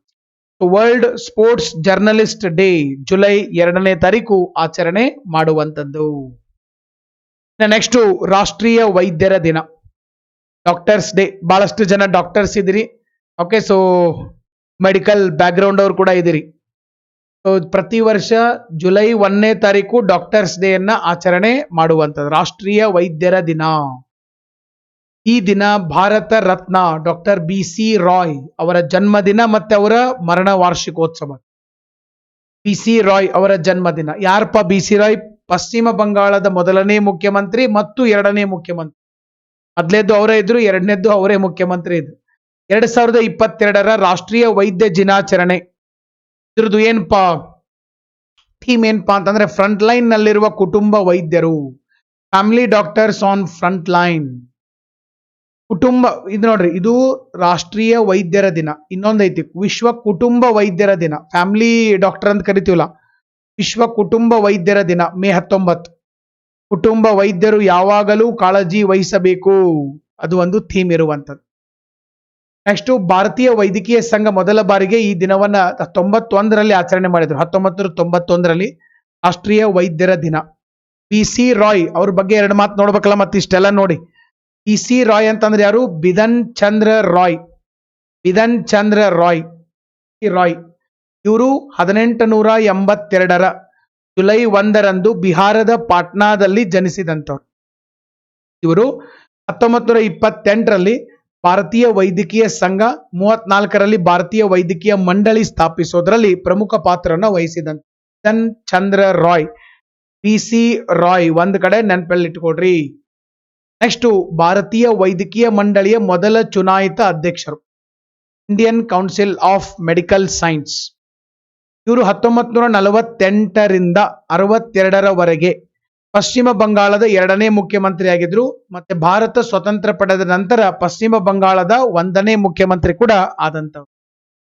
ಇನ್ನ ಇವರು ಬಹಳ ಅಗಾಧವಾದಂತ ಸೇವೆಯನ್ನ ಸಲ್ಲಿಸಿದ್ದಕ್ಕಾಗಿ 61ನೇ ಇಸ್ವಿ ಒಳಗಡೆ ಭಾರತ ರತ್ನ, ಭಾರತ ದೇಶದ ಅತ್ಯುನ್ನತ ನಾಗರಿಕ ಪ್ರಶಸ್ತಿ ಭಾರತ ರತ್ನವನ್ನ ಕೂಡ ಕೊಟ್ಟಿರುವಂತದ್ದು. ಇನ್ನು ನೆಕ್ಸ್ಟ್ ನಾವು 360 ಡಿಗ್ರಿ ಆಂಗಲ್ ಆಗ್ಬೇಕಪ್ಪ ಅಂತಂದ್ರೆ ಭಾರತೀಯ ವೈದ್ಯಕೀಯ ಸಂಘದ ಕುರಿತಾಗಿ 2 ಮಾತನ್ನ ನೋಡ್ಬೇಕು ನಾವು. ಇದರದ ರಾಷ್ಟ್ರೀಯ ಅಧ್ಯಕ್ಷರು ಈ ಸದ್ಯ ಸಹಜಾನಂದ ಪ್ರಸಾದ್ ಸಿಂಗ್ ಅವರಿದ್ದಾರೆ. ಪ್ರಧಾನ ಕಚೇರಿ ನವದೆಹಲಿ ಒಳಗಡೆ ಇದು ಇರುವಂತದ್ದು. ನೆಕ್ಸ್ಟ್ ವಿಜ್ಞಾನ ಮತ್ತು ತಂತ್ರಜ್ಞಾನ, ವೆರಿ ವೆರಿ ಇಂಪಾರ್ಟೆಂಟ್ ಸರ್. ವಿಜ್ಞಾನ ಮತ್ತು ತಂತ್ರಜ್ಞಾನ, PSLV C-53 ರಾಕೆಟ್ ಅನ್ನ ಉಡಾವಣೆ ಮಾಡಿರುವಂತದ್ದು ಸರ್. ಇಲ್ಲಿ ನೋಡ್ರಿ, PSLV C-53 ಲಾಂಚ್ ಆಗಿದೆ. ಇದರೊಳಗಡೆ 3 ಸಿಂಗಾಪುರ್ ಸೆಟಲೈಟ್ಸ್ ಕೂಡ ಇರುವಂತದ್ದು. ಸಿಂಗಾಪುರದ 3 ಸೆಟಲೈಟ್. ಬೇರೆ ಬೇರೆ ದೇಶಗಳು ನಮಗ ಸೆಟಲೈಟ್ ಮಾಡಿ ಕೊಡ್ತಾರ. ನಮ್ಮ ಉಪಗ್ರಹಗಳು, ನಮ್ಮ ಶ್ರೀಹರಿಕೋಟಾದಿಂದ ನಮ್ಮ ಉಪಗ್ರಹ ಉಡಾವಣಾ ವಾಹನಗಳು ಆ ಸೆಟಲೈಟ್ ಗಳನ್ನ ತಗೊಂಡೋಗಿ ಬೇರೆ ಬೇರೆ ಕಕ್ಷೆಗೆ ಕೂಡಿಸ್ತಾರೆ. Because we are leaders, we are pioneers in the ಯಾವುದು space crafts, are we are pioneers in the launching vehicles like GSLV and PSLV. GSLV ಅಂತೂ ಬಿಡ್ರದು ಯಾವಾಗಾರ ಒಮ್ಮೆ ಮಾಡ್ತಾರ, ಹೆಚ್ಚಾಗಿ ಮಾಡೋದು PSLVನ ಮಾಡ್ತಾರ. ಬಹಳಷ್ಟು ಕಡೆ PSLVನೇ ಉಪಯೋಗ ಮಾಡ್ತಾರೆ ನಮ್ಮ ಇಸ್ರೋದು. ಅಂದ್ರ ನಮ್ಮ ದೇಶ ಸಮಭಾಜಕ ವೃತ್ತಕ್ಕೆ ಸಮೀಪ ಇದೆ. ಸಮಭಾಜಕ ವೃತ್ತದಲ್ಲಿ ಗ್ರಾವಿಟೇಷನಲ್ ಫೋರ್ಸ್ ಕಡಿಮೆ ಇದೆ. It is very easy to launch the rocket from the equator. ಇಕ್ವೇಟರ್ದಿಂದ ನಾವು ಬಹಳ ಚೆನ್ನಾಗಿ ಲಾಂಚ್ ಮಾಡಬಹುದು ಯಾವುದು ನಮ್ಮ ಉಪಗ್ರಹಗಳನ್ನ. ಯಾಕಂದ್ರೆ ಒಳಗಡೆ ಎಳ್ಕೊಳ್ಳುವಂತ ಶಕ್ತಿ ಕಡಿಮೆ ಐತಿ. ಫ್ಯೂಯಲ್ ಕಡಿಮೆ ಖರ್ಚಾಗ್ತದೆ, ಕಡಿಮೆ ಖರ್ಚಿನಾಗ ನಾವು ಮ್ಯಾಲ ತಗೊಂಡು ಹೋಗ್ಬೋದು. ಅದಕ್ಕಾಗಿ ಈ ಬೇರೆ ಬೇರೆ ದೇಶಗಳೆಲ್ಲ ಭಾರತಕ್ಕೆ ತಂದು ಕೊಡ್ತಾರೆ. ಉಪಗ್ರಹ ತಂದು ಕೊಟ್ಟು ನಮ್ಗೆ ಹೇಳ್ತಾರೆ, ಸರ್ ಇಷ್ಟು ದುಡ್ಡು ಕೊಡ್ತೀವಿ, ನೀವೇನ್ ಮಾಡ್ರಿ ಆ ಕಕ್ಷೆಗೆ ಕೂಡ್ರಿಸ್ರಿ. ನಾವೇನ್ ಮಾಡ್ತೀವಿ, ಆ ಉಪಗ್ರಹಗಳನ್ನ ದುಡ್ಡು ತಗೊಂಡು ಅವ್ರ ಮೇಲಕ್ಕೆ ನಾವು ಕಳಿಸ್ತೀವಿ. ಅವ್ರ ಮೇಲೆ ಕಳ್ಸಂಗಿಲ್ಲ, ಅವ್ರ ಉಪಗ್ರಹಗಳನ್ನ ಮೇಲಕ್ಕೆ ಕಳಿಸ್ತೀವಿ. ಹಿಂಗಾಗಿ ಇಸ್ರೋ ಭಾರಿ ಫೇಮಸ್ ಆಗಿದೆ. ಒಂದನೇದ್ದು ಗ್ರಾವಿಟೇಷನಲ್ ಫೋರ್ಸ್ ಕಡಿಮೆ ಇದೆ, ಎರಡನೇದು ಭಾರತದಲ್ಲಿ ಬೆಸ್ಟ್ ಸೈಂಟಿಸ್ಟ್ ಅದರ, ಮೂರನೇದು ಏನಪ್ಪಾ ಅಂತಂದ್ರೆ ನಮ್ಮಲ್ಲಿ ಚೀಪ್ ಲೇಬರ್ ಸಿಗ್ತಾರ, ಲೇಬರ್ ಕಾಸ್ಟ್ ಕಡಿಮೆ ಐತಿ. ಈ PSLV ಇದು ಮಾಡಕತ್ರಿ ಅಂತಂದ್ರೆ ಇಸ್ರೋದಾಗ ಕಡಿಮೆ ಖರ್ಚಾಗ್ತದೆ. ವೆಲ್ಡಿಂಗ್ ಮಾಡ್ತಿರ್ತಾನೆ ಇಸ್ರೋದಾಗ ಒಂದು ತಿಂಗಳು ವೆಲ್ಡಿಂಗ್ ಮಾಡ್ತಾನ, ಸರ್ 20,000 ರೂಪಾಯಿ ಕೊಟ್ರೆ ಮುಗಿತವನ್, ಫುಲ್ ಖುಷಿ ಆಗಿಬಿಡ್ತಾನ. ಬಟ್ ಅಮೆರಿಕಾದೊಳಗಡೆ ಅವಂಗೆ ಸರ್ $10,000 ಕೊಡಬೇಕು. ಸೊ ನಮ್ಮಲ್ಲಿ 20,000 ರೂಪಾಯಿ ಕೊಟ್ರೆ ಮುಗೀತು. ಅಕಸ್ಮಾತ್ ಅವ್ನು ಒಂದ್ ತಿಂಗಳು ಮಾಡಿ ನನಗೆ 25 ಮಾಡಂದ ಅಂತಂದ್ರೆ 5,000 ರೂಪಾಯಿಗೆ 4 ಮಂದಿ ಬರಕ್ ರೆಡಿ ಆಗಿರ್ತಾರೆ. ನಮ್ಮಲ್ಲಿ ಜನಸಂಖ್ಯೆ ಬಹಳ ಇದೆ, ವರ್ಕ್ ಫೋರ್ಸ್ ಜಾಸ್ತಿ ಇದೆ, ಕಾಸ್ಟ್ ಕಡಿಮೆ ಆಗ್ತದೆ. ಬೇರೆ ದೇಶದಲ್ಲಿ ಜನಸಂಖ್ಯೆ ಕಡಿಮೆ ಐತಿ, ವರ್ಕ್ ಫೋರ್ಸ್ ಕಡಿಮೆ ಐತಿ, ಕಾಸ್ಟು ಡಿಮ್ಯಾಂಡು ಜಾಸ್ತಿ ಆಗ್ತದೆ. ಅರ್ಥ ಆಗೈತ್ ನಾ ಹೇಳಿದ್ದು? ಹಿಂಗಾಗಿ ಎಲ್ಲಾ ದೇಶಗಳು ಭಾರತಕ್ಕೆ ತಗೊಂಬರ್ತಾವ ಉಪಗ್ರಹಗಳನ್ನ. ಯಾಕಂದ್ರೆ ಸಿಂಗಾಪುರು ತಂತ್ರಜ್ಞಾನದಲ್ಲಿ ನಮ್ಗಿಂತ ಮುಂದದರು, ಆದ್ರೂ ಅವ್ರ ಉಪಗ್ರಹ ನಮಗೆ ಯಾಕೆ ತಂದು ಕೊಡ್ತಾರ ಅನ್ನೋದ್ರ ಬಗ್ಗೆ ಹೇಳಿದೆ ನಾನು. ಓಕೆ, ಗೊತ್ತಿರ್ಬೇಕು ಇವೆಲ್ಲ ನಿಮಗ್. ಭಾರತೀಯ ಬಾಹ್ಯಾಕಾಶ ಸಂಶೋಧನಾ ಸಂಸ್ಥೆ ಇಸ್ರೋ, ಇವರು ಸಿಂಗಾಪುರದ 3 ಉಪಗ್ರಹಗಳನ್ನ ಹೊತ್ತೊಯ್ಯುವಂತ PSLV C-53 ಮಾಡಿದ್ದಾರೆ. ಇದು ಸೀರಿಯಲ್ ನಂಬರ್ ಇದು, C-53. PSLV ಅಂತಂದ್ರೆ ಪೋಲಾರ್ ಸ್ಯಾಟಲೈಟ್ ಲಾಂಚಿಂಗ್ ವೆಹಿಕಲ್, ಧ್ರುವೀಯ ಉಪಗ್ರಹ ಉಡಾವಣಾ ವಾಹನ. 2 ಬರ್ತಾವ ನಮಗ್, GSLV ಬರ್ತೈತಿ, ಇನ್ನೊಂದು PSLV ಬರ್ತೈತಿ. GSLV ಬಹಳ ಹೆವಿ ಆಗ್ತೈತಿ, ಇದನ್ನ ತಯಾರು ಮಾಡಾಕೋದು ಎಲ್ಲ ಆಗುದಿಲ್ಲ, ಇಸ್ರೋಗ ಅಷ್ಟೇ ಟೈಮ್ ಇಲ್ಲ, ಅದಕ್ಕಾಗಿ ಇದನ್ನ ಮಾಡ್ತಾರೆ. ಇದು PSLV ಏನ್ ಮಾಡ್ತಾರಪ್ಪ ಅಂತಂದ್ರೆ ಇದು ಒಂಥರ ಆಟೋ ರಿಕ್ಷಾ ಇದ್ದಂಗೆ, ಇದು ಆಟೋ, ಇದು ಬಸ್. ಇದು ನೀವು ಒಂದೂರಿಂದ ಈಗ ಧಾರವಾಡದಿಂದ ಬೆಂಗಳೂರಿಗೆ ಹೋಗ್ಬೇಕಂದ್ರೆ ಬಸ್ನಾಗ ಹೋಗ್ಬೇಕು. ನೀವು ಧಾರವಾಡದಾಗ ಒಂದ್ ಏರಿಯಾದಿಂದ ರೈಲ್ವೆ ಸ್ಟೇಷನ್ ದಿಂದ ಬಸ್ ಸ್ಟ್ಯಾಂಡ್ ಹೋಗ್ಬೇಕಂದ್ರೆ ಆಟೋದಾಗ ಹೋಗ್ಬೇಕು. ಆಟೋ ಮಾಡೋದು ಈಸಿ, ಬಸ್ ಮಾಡೋದು ಕಷ್ಟ. ಬಸ್ಸು ಬಹಳ ದೂರ ಹೋಗ್ತೈತಿ, ಆಟೋ ಸ್ವಲ್ಪ ದೂರ ಹೋಗ್ತೈತಿ. ಬಟ್ ಇಸ್ರೋದವ್ರು ಏನ್ ಮಾಡತ್ತಾರ, ಆಟೋನ ಮಾಡ್ತಾರ, ಅದಕ್ಕೆ ಬಸ್ಸದ್ದು ಎಂಜಿನ್ ಕುಂಡ್ರಿಸಿ ದಾಡ್ಸಾಕತ್ತಾರ. ಓಕೆ, ಸೊ ಯಾಕಂದ್ರೆ ಇದನ್ನ ಮಾಡಾಕ ಬಹಳ ಖರ್ಚಾಗ್ತೈತಿ, ಟೈಮ್ ಬಹಳ ಬೇಕು. ಅದಕ್ಕೆ GSLV ಬೇಕಪ್ಪ ನಮಗ, ಬಹಳ ದೂರ ಹೋಗೋದವ, ನಮ್ಮ ಸ್ಯಾಟಲೈಟ್ಗಳದು ಬಹಳ ದೂರ ಹೋಗೋದವ ಅಂದ್ರೆ ಅವಾಗ ಏನ್ ಮಾಡ್ತಾರ, ಏರಿಯನ್ ಗಗನ ನೌಕೆಯನ್ನ ಬಳಸ್ತಾರ. ಅದು ಎಲ್ಲೈತಿ, ನಮ್ಮ ಸೌತ್ ಅಮೆರಿಕಾದಲ್ಲಿದೆ, ಮೊನ್ನೆ ಅಲ್ಲಿಂದನೇ ಲಾಂಚ್ ಮಾಡಿದ್ದಾರೆ. So PSLV C-53 ಬಂದಿರುವಂತದ್ದು. ಇದ್ರ ಜೊತೆಗೆ ನೋಡಿ DSEO, ನ್ಯೂಸಾರ್, ಸ್ಕೂಬ್ 1, ಇವ್ರ ಹೆಸರು ಏನಂತ ಕೇಳಕ್ ಹೋಗ್ಬಿಟ್ರೆ ಅವು ಇಟ್ಟಿದ ಹೆಸರುಗಳು ಅಷ್ಟೇ. ಇದನ್ನ ಶ್ರೀಹರಿಕೋಟಾದಿಂದ ಲಾಂಚ್ ಮಾಡಿದ್ದಾರೆ. ಸತೀಶ್ ಧವನ್ ಬಾಹ್ಯಾಕಾಶ ಕೇಂದ್ರ, ಇದು ಒಂದು ಐಲ್ಯಾಂಡ್, ಇದು ಆಂಧ್ರ ಪ್ರದೇಶದ ಒಂದು ದ್ವೀಪ. ಅಲ್ಲಿ 2ನೇ ಲಾಂಚಿಂಗ್ ಪ್ಯಾಡ್ ಮಾಡಿದ್ದಾರೆ. ಅಲ್ಲಿಂದ ಇದನ್ನ ಮಾಡಿದ್ದಾರೆ ಉಡಾವಣೆ. PSLV will be launched it's core alone configuration ಒಳಗಡೆ ಸೆಕೆಂಡ್ ಲಾಂಚ್ ಪ್ಯಾಡ್ ಇದೆ. ಮೊದಲೇದ್ ಲಾಂಚ್ ಪ್ಯಾಡ್ ಒಂದಿತ್ತು, ಈಗ 2ನೇದೊಂದಿದೆ. ಅಲ್ಲಿಂದ ಇದನ್ನ ಹಾರಿಬಿಟ್ಟಿದ್ದಾರೆ ಶ್ರೀಹರಿಕೋಟ. ನೋಡಿ, ಇದು ಸೆಕೆಂಡ್ ಲಾಂಚ್ ಪ್ಯಾಡ್, ಇದು ಶ್ರೀಹರಿಕೋಟ. ಓಕೆ, ಸೊ ಶ್ರೀಹರಿಕೋಟ ಆಂಧ್ರ ಪ್ರದೇಶದ ಕರಾವಳಿಯಲ್ಲಿ ಬರುವಂತದ್ದು. ಇಲ್ಲಿ ಶ್ರೀಹರಿಕೋಟ ಮುಖ್ಯವಾಗಿ ಇಲ್ಲಿದೆ, ಇದು 2ನೇ ಲಾಂಚ್ ಪ್ಯಾಡ್. ಇಲ್ಲಿಂದ ಇದನ್ನ ಓಕೆ, ಸೊ ಉಡಾವಣೆ ಮಾಡುವಂಥದ್ದು. ಇನ್ನು next NSIL, new Space India limited ಅಂತ ಕರಿತೀವಿ. ಆಮೇಲೆ ನೀವು ಕೇಳ್ತೀರಿ NSIL ಅಂದ್ರೇನು? New Space India limited. ಇವರು ಡಿಮ್ಯಾಂಡ್ ಬೇಸ್ಡ್ ಸಂವಹನ ಉಪಗ್ರಹ ಕಾರ್ಯಾಚರಣೆಯಲ್ಲಿ ಫ್ರೆಂಚ್ ಗಯಾನಾದ ರಾಕೆಟ್ ನಲ್ಲಿ, ಅದೇ ನೋಡ್ರಿ ಫ್ರೆಂಚ್ ಗಯಾನಾದಲ್ಲಿ ಒಂದು ರಾಕೆಟ್ ಐತೆ. ನಮ್ಮ GSLV ಬದಲಿ ಇದನ್ನ ಉಪಯೋಗ ಮಾಡ್ತಾರ, ರಾಕೆಟ್ ಏರಿಯನ್ 5. ಇದರ ಮೂಲಕ ಮಿಷನ್ ಜಿಯೋ ಸಿಂಕ್ರೋನಸ್ ಉಪಗ್ರಹ GSAT-24 ಅನ್ನ ಉಡಾವಣೆ ಮಾಡಿರುವಂತದ್ದು. ಓಕೆ, ಸೊ ಜೂನ್ 23, 2023, ಮೊನ್ನೆ ಜೂನ್ 23ನೇ ತಾರೀಕು, ಹೋದ ತಿಂಗಳು ಮಾಡಿದಾರ. ಯಾಕಂದ್ರೆ ನಮ್ಮಲ್ಲಿ GSAT ಇರಲಿಲ್ಲ. GSAT ತಗೊಂಡು ಹೋಗ್ಬೇಕಂದ್ರೆ GSLV ಬೇಕು. ಇದು ಸಮಭಾಜಕ ವೃತ್ತದಿಂದ 36,000 ಕಿಲೋಮೀಟರ್ ದೂರ ಹೋಗ್ಬೇಕು. ಇದಕ್ಕೆ ಬಸ್ ಎಂಜಿನ್ ಅನ್ನ ಬೇಕು, ಬಸ್ ರೆಡಿ ಮಾಡ್ಬೇಕು. ಬಸ್ ರೆಡಿ ಮಾಡಕ ಇಸ್ರೋ ಕಡೆ ಟೈಮ್ ಇಲ್ಲ, ಅದಕ್ಕೆ ಆಟೋ ರಿಕ್ಷಾ ರೆಡಿ ಮಾಡತ್ತಾರ. ಆಟೋ ಮಾಡಿ ಒಮ್ಮೆ ಆಟೋಗನ ಬಸ್ದನ ಎಂಜಿನ್ ಕುಂಡ್ರಿಸ್ತಾರ. ನ್ಯೂ ಸ್ಪೇಸ್ ಇಂಡಿಯಾ ಲಿಮಿಟೆಡ್ ಅಂತಂದ್ರೆ ಕಮರ್ಷಿಯಲ್ ವಿಂಗ್ ಆಫ್ ಇಸ್ರೋದವರು ಬೇರೆದವ್ರಿಗೆ ಏನಾದ್ರು ಪ್ರಾಜೆಕ್ಟ್ ಕೊಟ್ರೆ ಅವ್ರಿಗೆ ಇವರು ದುಡ್ಡು ಕೊಟ್ಟು ಕೆಲಸ ಮಾಡಿಸುತ್ತಾರೆ. ಅಥವಾ ಬೇರೆ ದೇಶದವ್ರು ನಮಗೆ ಉಪಗ್ರಹ ಕೊಡ್ತೀನಿ ಅಂತಂದ್ರೆ ಇವ್ರು ದುಡ್ಡು ತಗೊಂಡು ಅವ್ರ ಉಪಗ್ರಹವನ್ನ ಕಕ್ಷೆ ಕುಂಡ್ರಿಸ್ತಾರೆ. ಇದನ್ನೆಲ್ಲ ಮಾಡಕ್ಕೆ NSIL ಅಂತೇಳಿ ಒಂದು ಕಮರ್ಷಿಯಲ್ ವಿಂಗ್ ಅನ್ನ ಶುರು ಮಾಡಿದ್ದಾರೆ ಇಸ್ರೋದು. ಓಕೆ, ಯಾಕೆ ನಾನು ಆಟೋ ಬಸ್ ಎಕ್ಸಾಂಪಲ್ ಕೊಡತ್ತೀನಿ ಅಂದ್ರೆ ನೆನಪು ಉಳಿಬೇಕು. ನಿಮಗೆ ಎಷ್ಟು ಸಿಂಪಲ್ ಮಾಡ್ತೀವಲ್ಲ ಅಷ್ಟು ಈಸಿ ನಿಮಗೆ ಏನಾಗ್ತದಪ್ಪ ಅಂತಂದ್ರೆ ನೆನಪು ಉಳಿತದೆ. PSLV ಬಗ್ಗೆ ನೋಡೋಣ. ನಾನು ಸೈನ್ಸ್ ಅಂಡ್ ಟೆಕ್ನಾಲಜಿ ನಾನು ತಗೊಂಡೇನೆ KS ಬ್ಯಾಚ್ ಒಳಗಡೆ. ಅದ್ಭುತ ಅದ್ರೊಳಗಡೆ ಡಿಸ್ಕಷನ್ ಮಾಡಿದೀವಿ ನಾವು. ಹೆಚ್ಚಾಗಿ ನನಗನ್ಸಿದಂಗೆ ಈ ಸ್ಪೇಸ್ ಟೆಕ್ನಾಲಜಿ ಏನೈತಲ್ಲ, ಬಾಹ್ಯಾಕಾಶ ತಂತ್ರಜ್ಞಾನವನ್ನ ಸುಮಾರು ಒಂದು 10 ತಾಸು ಹೇಳಿದ್ದೀನಿ ನಾನು. 10 ತಾಸ್ನಾಗ ಎಷ್ಟೋ ಕಡೆ ಟೆಕ್ನಾಲಜಿನ ಮುಗಿದೋಗಿರ್ತದೆ. ಅಷ್ಟು ಡಿಟೇಲ್ ಆಗಿ ಹೇಳ್ಕೊಂತ ಹೋಗಿದ್ದೀನಿ. ಓಕೆ, ಸೊ ಒಂದ್ಸರಿ ನೀವು ಕ್ಲಾಸು ನೋಡಿದ್ರೆ ಗೊತ್ತಾಗ್ತದೆ. PSLV ಇಸ್ರೋದ ವರ್ಕಿಂಗ್ ಹಾರ್ಸ್ ಅಂತ ಕರಿತೀವಿ, ಓಡೋ ಕುದುರೆ ಅಂತದ್ದು. 2 ಬಾಹ್ಯಾಕಾಶ ನೌಕೆಗಳನ್ನ ಯಶಸ್ವಿಯಾಗಿ ಉಡಾವಣೆ ಮಾಡಿದೆ. 2008ರಲ್ಲಿ ಚಂದ್ರಯಾನ್ 1 ಮಾರ್ಸ್ ಆರ್ಬಿಟರ್ ನಮ್ಮ ಬಾಹ್ಯಾಕಾಶ ನೌಕೆಯ ನಂತರ ಚಂದ್ರ ಮತ್ತು ಮಂಗಳಕ್ಕೆ ಕೂಡ ಪ್ರಯಾಣ ಮಾಡಿತ್ತು. ಅದನ್ನೇ ಹೇಳಿದ್ನಲ್ಲ ನಿಮಗೆ. ಏನ್ ಮಾಡ್ತಾರಪ್ಪ ಅಂತಂದ್ರೆ ಅಟೋಕನೆ ಬಸ್ ಎಂಜಿನ್ ಹಾಕಿ ದೂರ ಕಳಿಸಿಬಿಡೋದು. ಇನ್ನು next PSLV C-53 DSEO mission.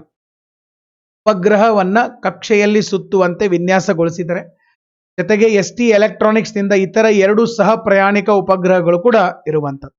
ಇದು 55ನೇ PSLV mission, successful mission. PSLV core alone ರೂಪಾಂತರವನ್ನು ಬಳಸಿಕೊಂಡಂತ 15ನೇ ಮಿಷನ್. ನೆಕ್ಸ್ಟ್ ಒಂದು ಬಹಳ ಇಂಪಾರ್ಟೆಂಟ್, ಇದು 4 ಹಂತದ ಉಡಾವಣಾ ವಾಹನ, 4 ಸ್ಟೇಜ್. 444 ಮೀಟರ್ ಎತ್ತರ ಇದೆ, 228 ಟನ್ಗಳಿರುವಂಥದ್ದು ಟೋಟಲ್ ವೇಟು. 3 ಸಿಂಗಾಪುರದ ಉಪಗ್ರಹಗಳಿದಾವೆ. PS4 ಅಥವಾ PSLV 4ನೇ ಹಂತವನ್ನ PSLV ಆರ್ಬಿಟಲ್ ಎಕ್ಸ್ಪೆರಿಮೆಂಟಲ್ ಮಾಡ್ಯೂಲ್ ಆಗಿ ಇದನ್ನ ಪರಿವರ್ತನೆ ಮಾಡಿದ್ದಾರೆ. ಇದು ಕಕ್ಷೆಯಲ್ಲಿ ವೈಜ್ಞಾನಿಕ ಪ್ರಯೋಗಗಳನ್ನು ನಡೆಸಕ್ಕೆ ಕಕ್ಷಾ ವೇದಿಕೆ ಆಗಿರುವಂತದ್ದು.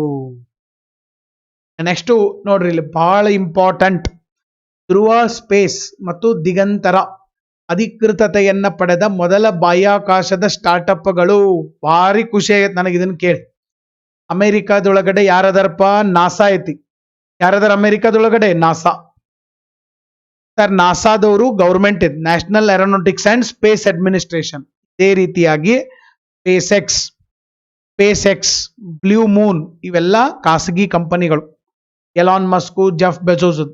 ಅದೇ ತರ ಭಾರತದಲ್ಲಿನೂ ಈಗ ಖಾಸಗಿಯಾಗಿ ಸ್ಟಾರ್ಟ್ಅಪ್ಗಳು ಬಾಹ್ಯಾಕಾಶ ಕ್ಷೇತ್ರದಲ್ಲಿ ಬಂದವು. 2 ಸ್ಟಾರ್ಟ್ಅಪ್ಗಳು ನಾಳೆ ಕ್ವಶನ್ ಕೇಳಬಹುದು. 2 ಸ್ಟಾರ್ಟ್ಅಪ್ಗಳು ಬಂದಿದ್ದಾವೆ. ಒಂದು ಧ್ರುವ ಸ್ಪೇಸ್, ಇನ್ನೊಂದು ದಿಗಂತರ. ಬಾಹ್ಯಾಕಾಶದಲ್ಲಿ ಖಾಸಗಿ ಕ್ಷೇತ್ರದ ಕಂಪನಿಗಳು ಬರ್ತಾ ಇದಾವ, ಶುರುವಾದವು ಈಗ 2. ಎಲ್ಲ ಕಡೆನೂ ಪ್ರೈವೇಟೈಸೇಷನ್ ಬರ್ತಾ ಇದೆ. ಇವತ್ತು ಬಾಹ್ಯಾಕಾಶ ಸಂಸ್ಥೆಗಳನ್ನೇ ಪ್ರೈವೇಟ್ ಮಾಡ್ತಾರೆ. ಇನ್ನು ಮುಂದೆ ಆಲ್ಮೋಸ್ಟ್ ಪ್ರೈವೇಟ್ ಆಗ್ತದೆ ಸರ್. ಭಾರತ ಬಹುತೇಕ ನನಗನ್ಸಿದಂಗೆ ಇನ್ನೊಂದು 10 ವರ್ಷದಲ್ಲಿ ಭಾರತ ದೇಶ ಬಂಡವಾಳಶಾಹಿ ರಾಷ್ಟ್ರ ಆಗ್ತಾ ಇದೆ. ಪೂರ್ತಿ ಬಂಡವಾಳಶಾಹಿ ರಾಷ್ಟ್ರನೇ ಆಗ್ತದೆ. ಆಲ್ಮೋಸ್ಟ್ ಗೌರ್ಮೆಂಟ್ ಜಾಬ್ಗಳು ಕಡಿತ ಆಗ್ತವ, ಪ್ರೈವೇಟ್ ಜಾಬ್ಗಳು ಸಾವಿರಾರು ಪಟ್ಟು ಹೆಚ್ಚಾಗ್ತವ. ಅದಕ್ಕೆ ನಿಮಗೆ ನಾನು ಪದೇ ನಿಮಗೆ ಬೇಜಾರಾಗಿ ತಲೆ ಕೆಟ್ಟ ಹೋಗೋ ಮಟ ಹೇಳ್ತಿರ್ತೀನಿ ನಾನು. ಕ್ರಿಯೇಟಿವಿಟಿ ನಿಮ್ಮ ತಲೆಯಾಗ ಕ್ರಿಯೇಟಿವಿಟಿ ಇತ್ತು, ನೀವು ಬದುಕ್ತೀರಿ. ಉಳಿದಿದ್ದು ಯಾವುದೂ ಪರ್ಮನೆಂಟ್ ಅಲ್ಲ.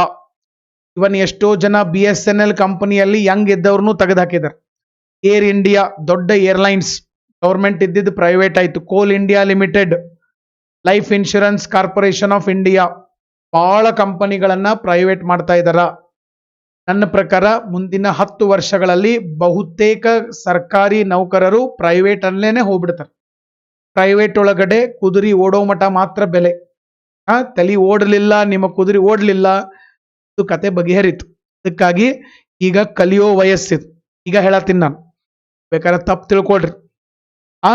ಕಲಿಯೋ ವಯಸ್ಸಿನಾಗ ಸರಿಯಾಗಿ ಕಲೀರಿ, ಬಾಯ್ ಹ್ಯಾಟ್ ಮಾಡಕ್ ಹೋಗ್ಬೇಡ್ರಿ. ಅರ್ಥ ಮಾಡ್ಕೊಡ್ರಿ, ಇನ್ಫಾರ್ಮೇಶನ್ ತಗೊಳ್ರಿ, ಸ್ಟ್ರಾಟಜಿ ಮಾಡ್ಕೊಡ್ರಿ, ಪ್ಲಾನಿಂಗ್ ಮಾಡ್ಕೊಡ್ರಿ, ಬೆಸ್ಟ್ ಜಾಬ್ಗಳನ್ನ ಹಿಡೀರಿ. ನಿಮಗೆ ಹೆಂಗೆ ನಾಲೆಜ್ ಬರ್ತೈತೆ ಹಂಗಂಗೆ ಕಂಪನಿ ಚೇಂಜ್ ಮಾಡ್ಕೊಂಡು ಬೇಕಾದ್ ನೀವು ಮಾಡ್ಕೊಂತ ಹೋಗ್ಬೋದು. ಬೇಕಾದಷ್ಟು ನಿಮಗೇನಿದಾವೆ ಅವಕಾಶಗಳದಾವ. ನೀವು ಅದನ್ನು ಬಿಟ್ಟು ನಾನು ಬಾಯ್ಪಾಠ ಮಾಡ್ತೀನಿ, ನಾನು ಮಗ್ಗಿ ಪಾಠ ಮಾಡ್ತೀನಿ ಅಂತಂದ್ರೆ ಈ ಜಗತ್ತಿನೊಳಗಡೆ ಬಾಯ್ಪಾಠ ಮಾಡೋರಿಗೆ ಕೊನೆಯ ಸ್ಥಾನ. ನೆನ್ಪಿಟ್ಕೊಂಡಿರ್ರಿ. ಓಕೆ, ಹೊರಗಡೆ ನೀವು ನೋಡ್ತಾ ಇದ್ದೀರಿ, ಸಣ್ಣ ವಯಸ್ಸಿನಾಗ ದುನಿಯಾ ಮಾಡಕತ್ತಾರ ಜನ.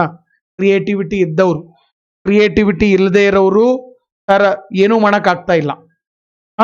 ಬಹಳಷ್ಟು ನರಳಾಡ್ತಾ ಇದ್ದಾರೆ. ದಿನೇ ವಸ್ತುಗಳ ಬೆಲೆ ಏರಿಕೆ ಆಗ್ತದೆ. ದುನಿಯಾ ಕಾಸ್ಟ್ಲಿ ಆಗಾಕತ್ತೈತಿ. ಬಂಡವಾಳಶಾಹಿ ರಾಷ್ಟ್ರ ಆಗಾಕತ್ತೈತಿ. ಎಷ್ಟು ನೀವು ದುಡಿತೀರಿ, ಎಷ್ಟು ತಲೆ ಓಡ್ತೈತಿ, ಅಷ್ಟು ನೀವು ಬೆಸ್ಟ್ ಲೈಫ್ ಲೀಡ್ ಮಾಡ್ತೀರಿ. Choice is yours.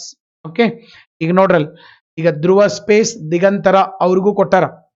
ನಾಳೆ ಅವ್ರು ಚೆನ್ನಾಗಿ ವರ್ಕ್ ಮಾಡಕತ್ರಂದ್ರೆ ಭಾರತ ಸರ್ಕಾರ ಇಸ್ರೋಗೂ ಕೊಡುವಂತ ಪ್ರಾಜೆಕ್ಟ್ ಅನ್ನ ಅವ್ರಿಗೆ ಕೊಟ್ಟು ಬಿಡ್ತಾರೆ.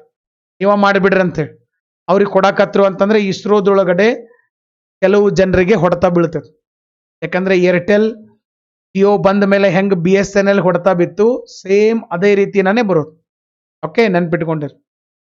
ನೆಕ್ಸ್ಟ್, ಸಿಂಗಾಪುರದ 3 ಉಪಗ್ರಹಗಳು DSEO 365 ಕಿಲೋಗ್ರಾಂ ಉಪಗ್ರಹ ಇರುವಂತದ್ದು, ನ್ಯೂಎಸ್ಆರ್ 155 kg. ಇವೆರಡು ಸಿಂಗಾಪುರಕ್ಕೆ ಸೇರಿದ್ದು. ರಿಪಬ್ಲಿಕ್ ಆಫ್ ಕೊರಿಯಾದ ಸ್ಟಾರ್ಕ್ ಇನಿಷಿಯೇಟಿವ್ ನಿಂದ ಇದನ್ನ ನಿರ್ಮಾಣ ಮಾಡಿರುವಂತದ್ದು.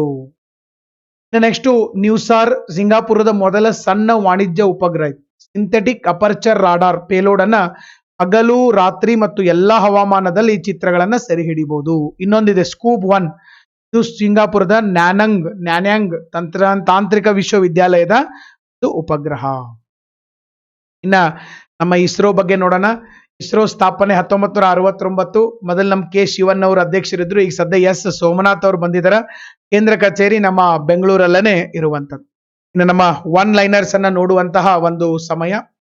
ಇತ್ತೀಚೆಗೆ ರಿಮ್ ಆಫ್ ಪೆಸಿಫಿಕ್, ರಿಮ್ ಅಂತಂದ್ರೆ RIM, ರಿಮ್ ಆಫ್ ಪೆಸಿಫಿಕ್ ಅಂತ ಹೇಳಿ ಒಂದು ನೌಕಾ ಸಮರಾಭ್ಯಾಸ ನಡೀತಾ ಇದೆ. ಇದು ಎಲ್ಲಿ ಓಹು ದ್ವೀಪದ ಹವಾಯಿಯಲ್ಲಿ ನಡೀತಾ ಇದೆ. ಪೆಸಿಫಿಕ್ ಓಷನ್ ಒಳಗಡೆ ಹವಾಯಿ ದ್ವೀಪ, ಉತ್ತರ ಅಮೆರಿಕಾ ಖಂಡ.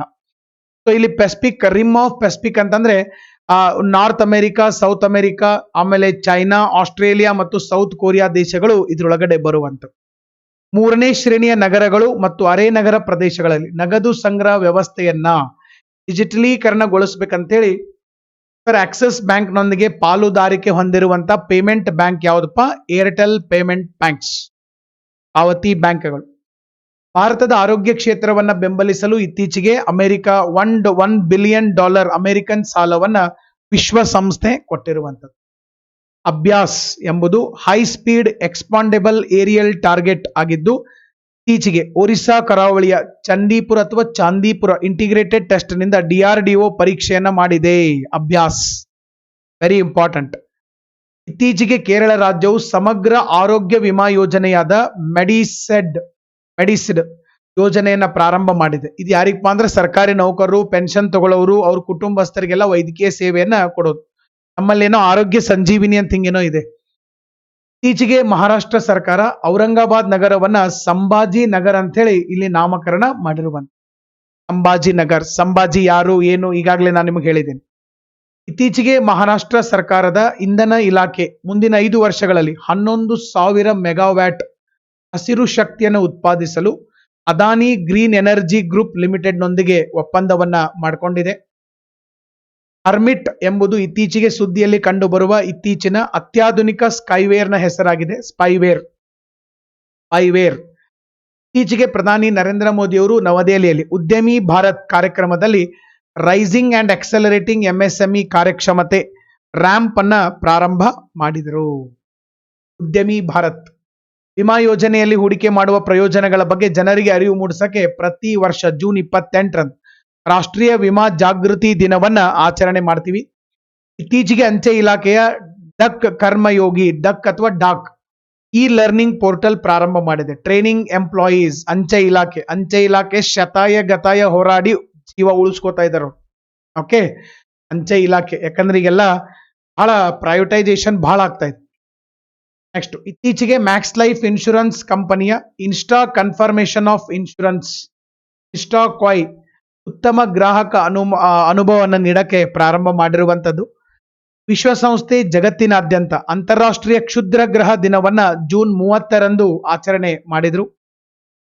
2022ರಲ್ಲಿ ನಡೆದ 11ನೇ ವಿಶ್ವ ನಗರ ವೇದಿಕೆಯ ಸ್ಥಳ Poland. 2022ರ resilient democracies statement G7 ಜಾಗತಿಕ ಸಂಘದೊಂದಿಗೆ ಸಂಬಂಧಿಸಿರುವಂತದ್ದು. ನಂತರ ಇತ್ತೀಚೆಗೆ ಉದ್ಧವ್ ಠಾಕ್ರೆ ರಾಜೀನಾಮೆ ಕೊಟ್ಟರು, ನಿಮಗೆಲ್ಲ ಗೊತ್ತಿದೆ. ಹೊಸ ಮುಖ್ಯಮಂತ್ರಿ ಏಕನಾಥ್ ಶಿಂದೆ ಅವರು ಆದಂತವ್ರು. ಒಬ್ಬ ರಿಕ್ಷಾ ಡ್ರೈವರ್ ಇದ್ದಂತವ್ರು ಇವತ್ತು ರಾಜ್ಯದ ಮುಖ್ಯಮಂತ್ರಿ ಸ್ಥಾನಕ್ಕೆ ಏರಿರುವಂತದ್ದು ನಿಜವಾಗ್ಲೂ ಹೆಮ್ಮೆಯ ಸಂಗತಿ. PSLV orbital experimental module POEM ISRO ಸಂಸ್ಥೆಗೆ ಸಂಬಂಧಪಟ್ಟಿರುವಂತದ್ದು. ಇತ್ತೀಚೆಗೆ ಸುದ್ದಿಯಲ್ಲಿ ಬಂದಂತಹ ಕಿಹೋಟೋ ಒಲೋಹಾನ್ ತೀರ್ಪು ಮಹಾರಾಷ್ಟ್ರ ರಾಜ್ಯಕ್ಕೆ ಸಂಬಂಧಪಟ್ಟಿದೆ. ನೆಕ್ಸ್ಟ್, ಕ್ಯಾಪ್ಸ್ಟೋನ್ ನಾಸಾ ಬಾಹ್ಯಾಕಾಶ ಸಂಸ್ಥೆಯಿಂದ ಉಡಾವಣೆಗೊಂಡಂತ ಉಪಗ್ರಹ ಈಚೆ ಕ್ಯಾಪ್ಸ್ಟೋನ್. PSLV C-53 ಈಗಾಗಲೇ ನಾವು ನೋಡಿದೀವಿ, ಸಿಂಗಾಪುರದ 3 ಉಪಗ್ರಹಗಳಿದಾವೆ. ಇನ್ನು ಗೋಲ್ಡನ್ ಥಾಟ್ ಇದೆ, ಕ್ವಿಕ್ ಆಗಿ ನಾನು ಹೇಳಿ ಮುಗಿಸ್ತೀನಿ. ಗೋಲ್ಡನ್ ಥಾಟ್ ಏನಪ್ಪಾ ಅಂತಂದ್ರೆ, ಒಬ್ಬ ರೈತ ಇರ್ತಾನೆ. ಒಬ್ಬ ರೈತ ಹೊಲದಾಗೆ ಕಷ್ಟಪಟ್ಟು, ಸಿಕ್ಕಾಪಟ್ಟೆ ಕಷ್ಟಪಟ್ಟು ಸಾಲ ಮಾಡ್ಕೊಂಡು ಏನೇನೋ ಮಾಡಿ ತನ್ನ ಜೀವನವನ್ನ ನಡೆಸ್ತಾ ಇರ್ತಾನೆ. ಒಂದು ದಿವಸ ಏನಾಗ್ತದೆ ಅಂತಂದ್ರೆ, ಆ ಒಂದು ರೈತನ ಹೊಲಕ್ಕೆ ಒಂದು ಕಂಪನಿಯವರು ಬರ್ತಾರೆ. ದೊಡ್ಡ ಕಂಪನಿಯವರು ಬಂದು ಹೇಳ್ತಾರ, ಇಲ್ಲ ನಿಮ್ಮ ಮಣ್ಣಿನೊಳಗಡೆ ಚಿನ್ನ ಇದೆ, ನಮಗೆ ಗಣಿಗಾರಿಕೆ ಮಾಡಕ್ ಅವಕಾಶ ಕೊಡ್ರಿ, ಮತ್ ನಮಗೇನು ಚಿನ್ನ ಬಂದು ಲಾಭ ಬರ್ತೈತಲ್ಲ ಆ ಲಾಭದೊಳಗಡೆ 50% ಲಾಭ ನಾವು ನಿಮಗೆ ಕೊಡ್ತೀವಿ.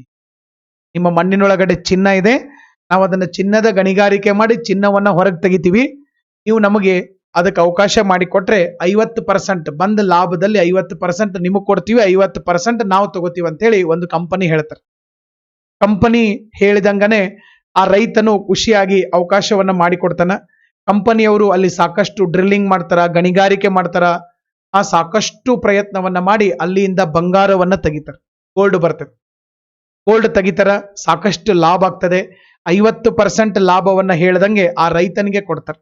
ರೈತ ಫುಲ್ಲು ಖುಷಿ ಆಗ್ಬಿಡ್ತಾನೆ, ಸಿಕ್ಕಾಪಟ್ಟೆ ಖುಷಿ ಆಗ್ಬಿಡ್ತಾನೆ, ನನಗಿಷ್ಟು ದುಡ್ಡು ಬಂತು, ನನ್ನ ಹೊಲದಿಂದ ನನಗಿಷ್ಟು ದುಡ್ಡು ಬಂತಂತ ಹೇಳಿ ಬಹಳ ಖುಷಿಯಿಂದ ಇರ್ತಾನೆ. ಈ ಸ್ಟೋರಿ ಯಾಕೆ ಹೇಳಿದೆ, ಆ ರೈತ ಏನ್ ತಿಳ್ಕೊತಾನ, ಆ ಕಂಪನಿಯವ್ರು ಬಂದು ಇಲ್ಲಿ ಗಣಿಗಾರಿಕೆ ಮಾಡಿದ್ರಿಂದಾನೇ ನನಗೆ ದುಡ್ಡು ಬಂತಂತ ಅವನು ತಿಳ್ಕೊಂಡಿದ್ದಾನೆ. ಆದ್ರೆ ಕಂಪನಿಯಿಂದ ಅವನಿಗೆ ದುಡ್ಡು ಬಂದಿಲ್ಲ, ದುಡ್ಡು ಅವನು ಹೊಲದಾಗನ ಇತ್ತು, ಅದು ಇದ್ದಿದ್ದನ್ನ ಹೆಂಗ್ ತೆಗಿಬೇಕನ್ನೋದು ಅವ್ನಿಗೆ ಗೊತ್ತಿರ್ಲಿಲ್ಲ.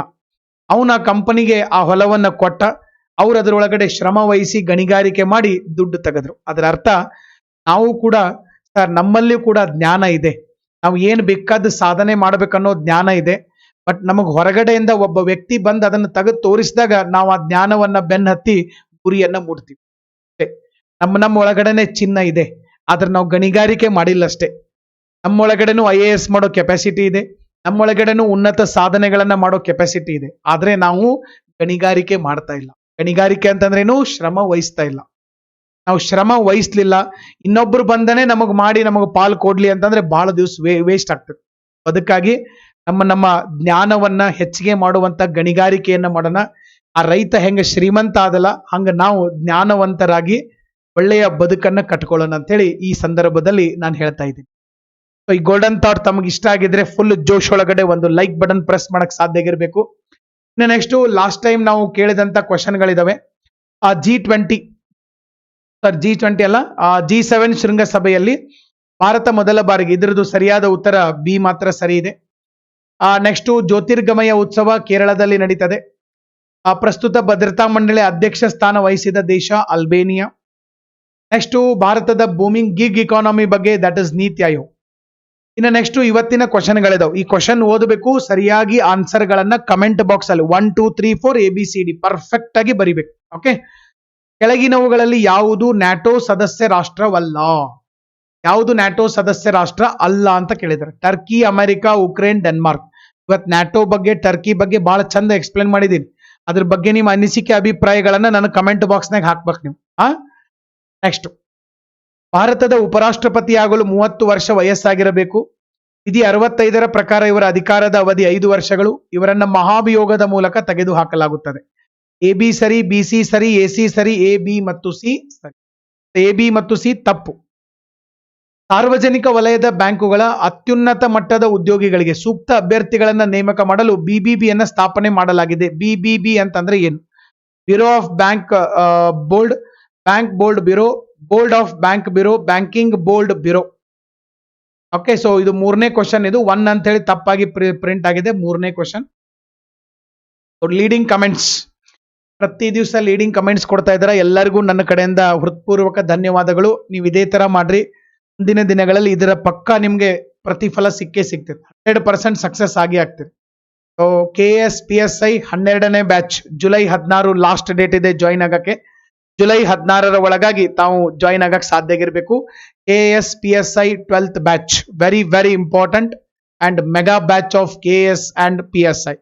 Okay, so main focus KS ಮೇಲೆನೆ ಇರುವಂತದ್ದು. ಪ್ರಾರಂಭ ಆ ಬ್ಯಾಚ್ ಕೋರ್ಸ್ ಕೂಡ ಇದು ನಡೀತಾ ಇದೆ. ಈಗಾಗಲೇ 2 ದಿನ ಆಗಿದೆ. ತಾವು ಜಾಯಿನ್ ಆದ್ರೂ ಕೂಡ ರೆಕಾರ್ಡೆಡ್ ಕ್ಲಾಸ್ಗಳು ಕೂಡ ಸಿಗುವಂತದ್ದು. ಆಗ ನಮ್ಮ ಆಫೀಸ್ ಕಾಂಟ್ಯಾಕ್ಟ್ ನಂಬರ್ ಇದೆ, ಕಾಂಟ್ಯಾಕ್ಟ್ ಮಾಡಿ ತಾವು ಕೇಳಕ್ ಸಾಧ್ಯ ಆಗಿರಬೇಕು.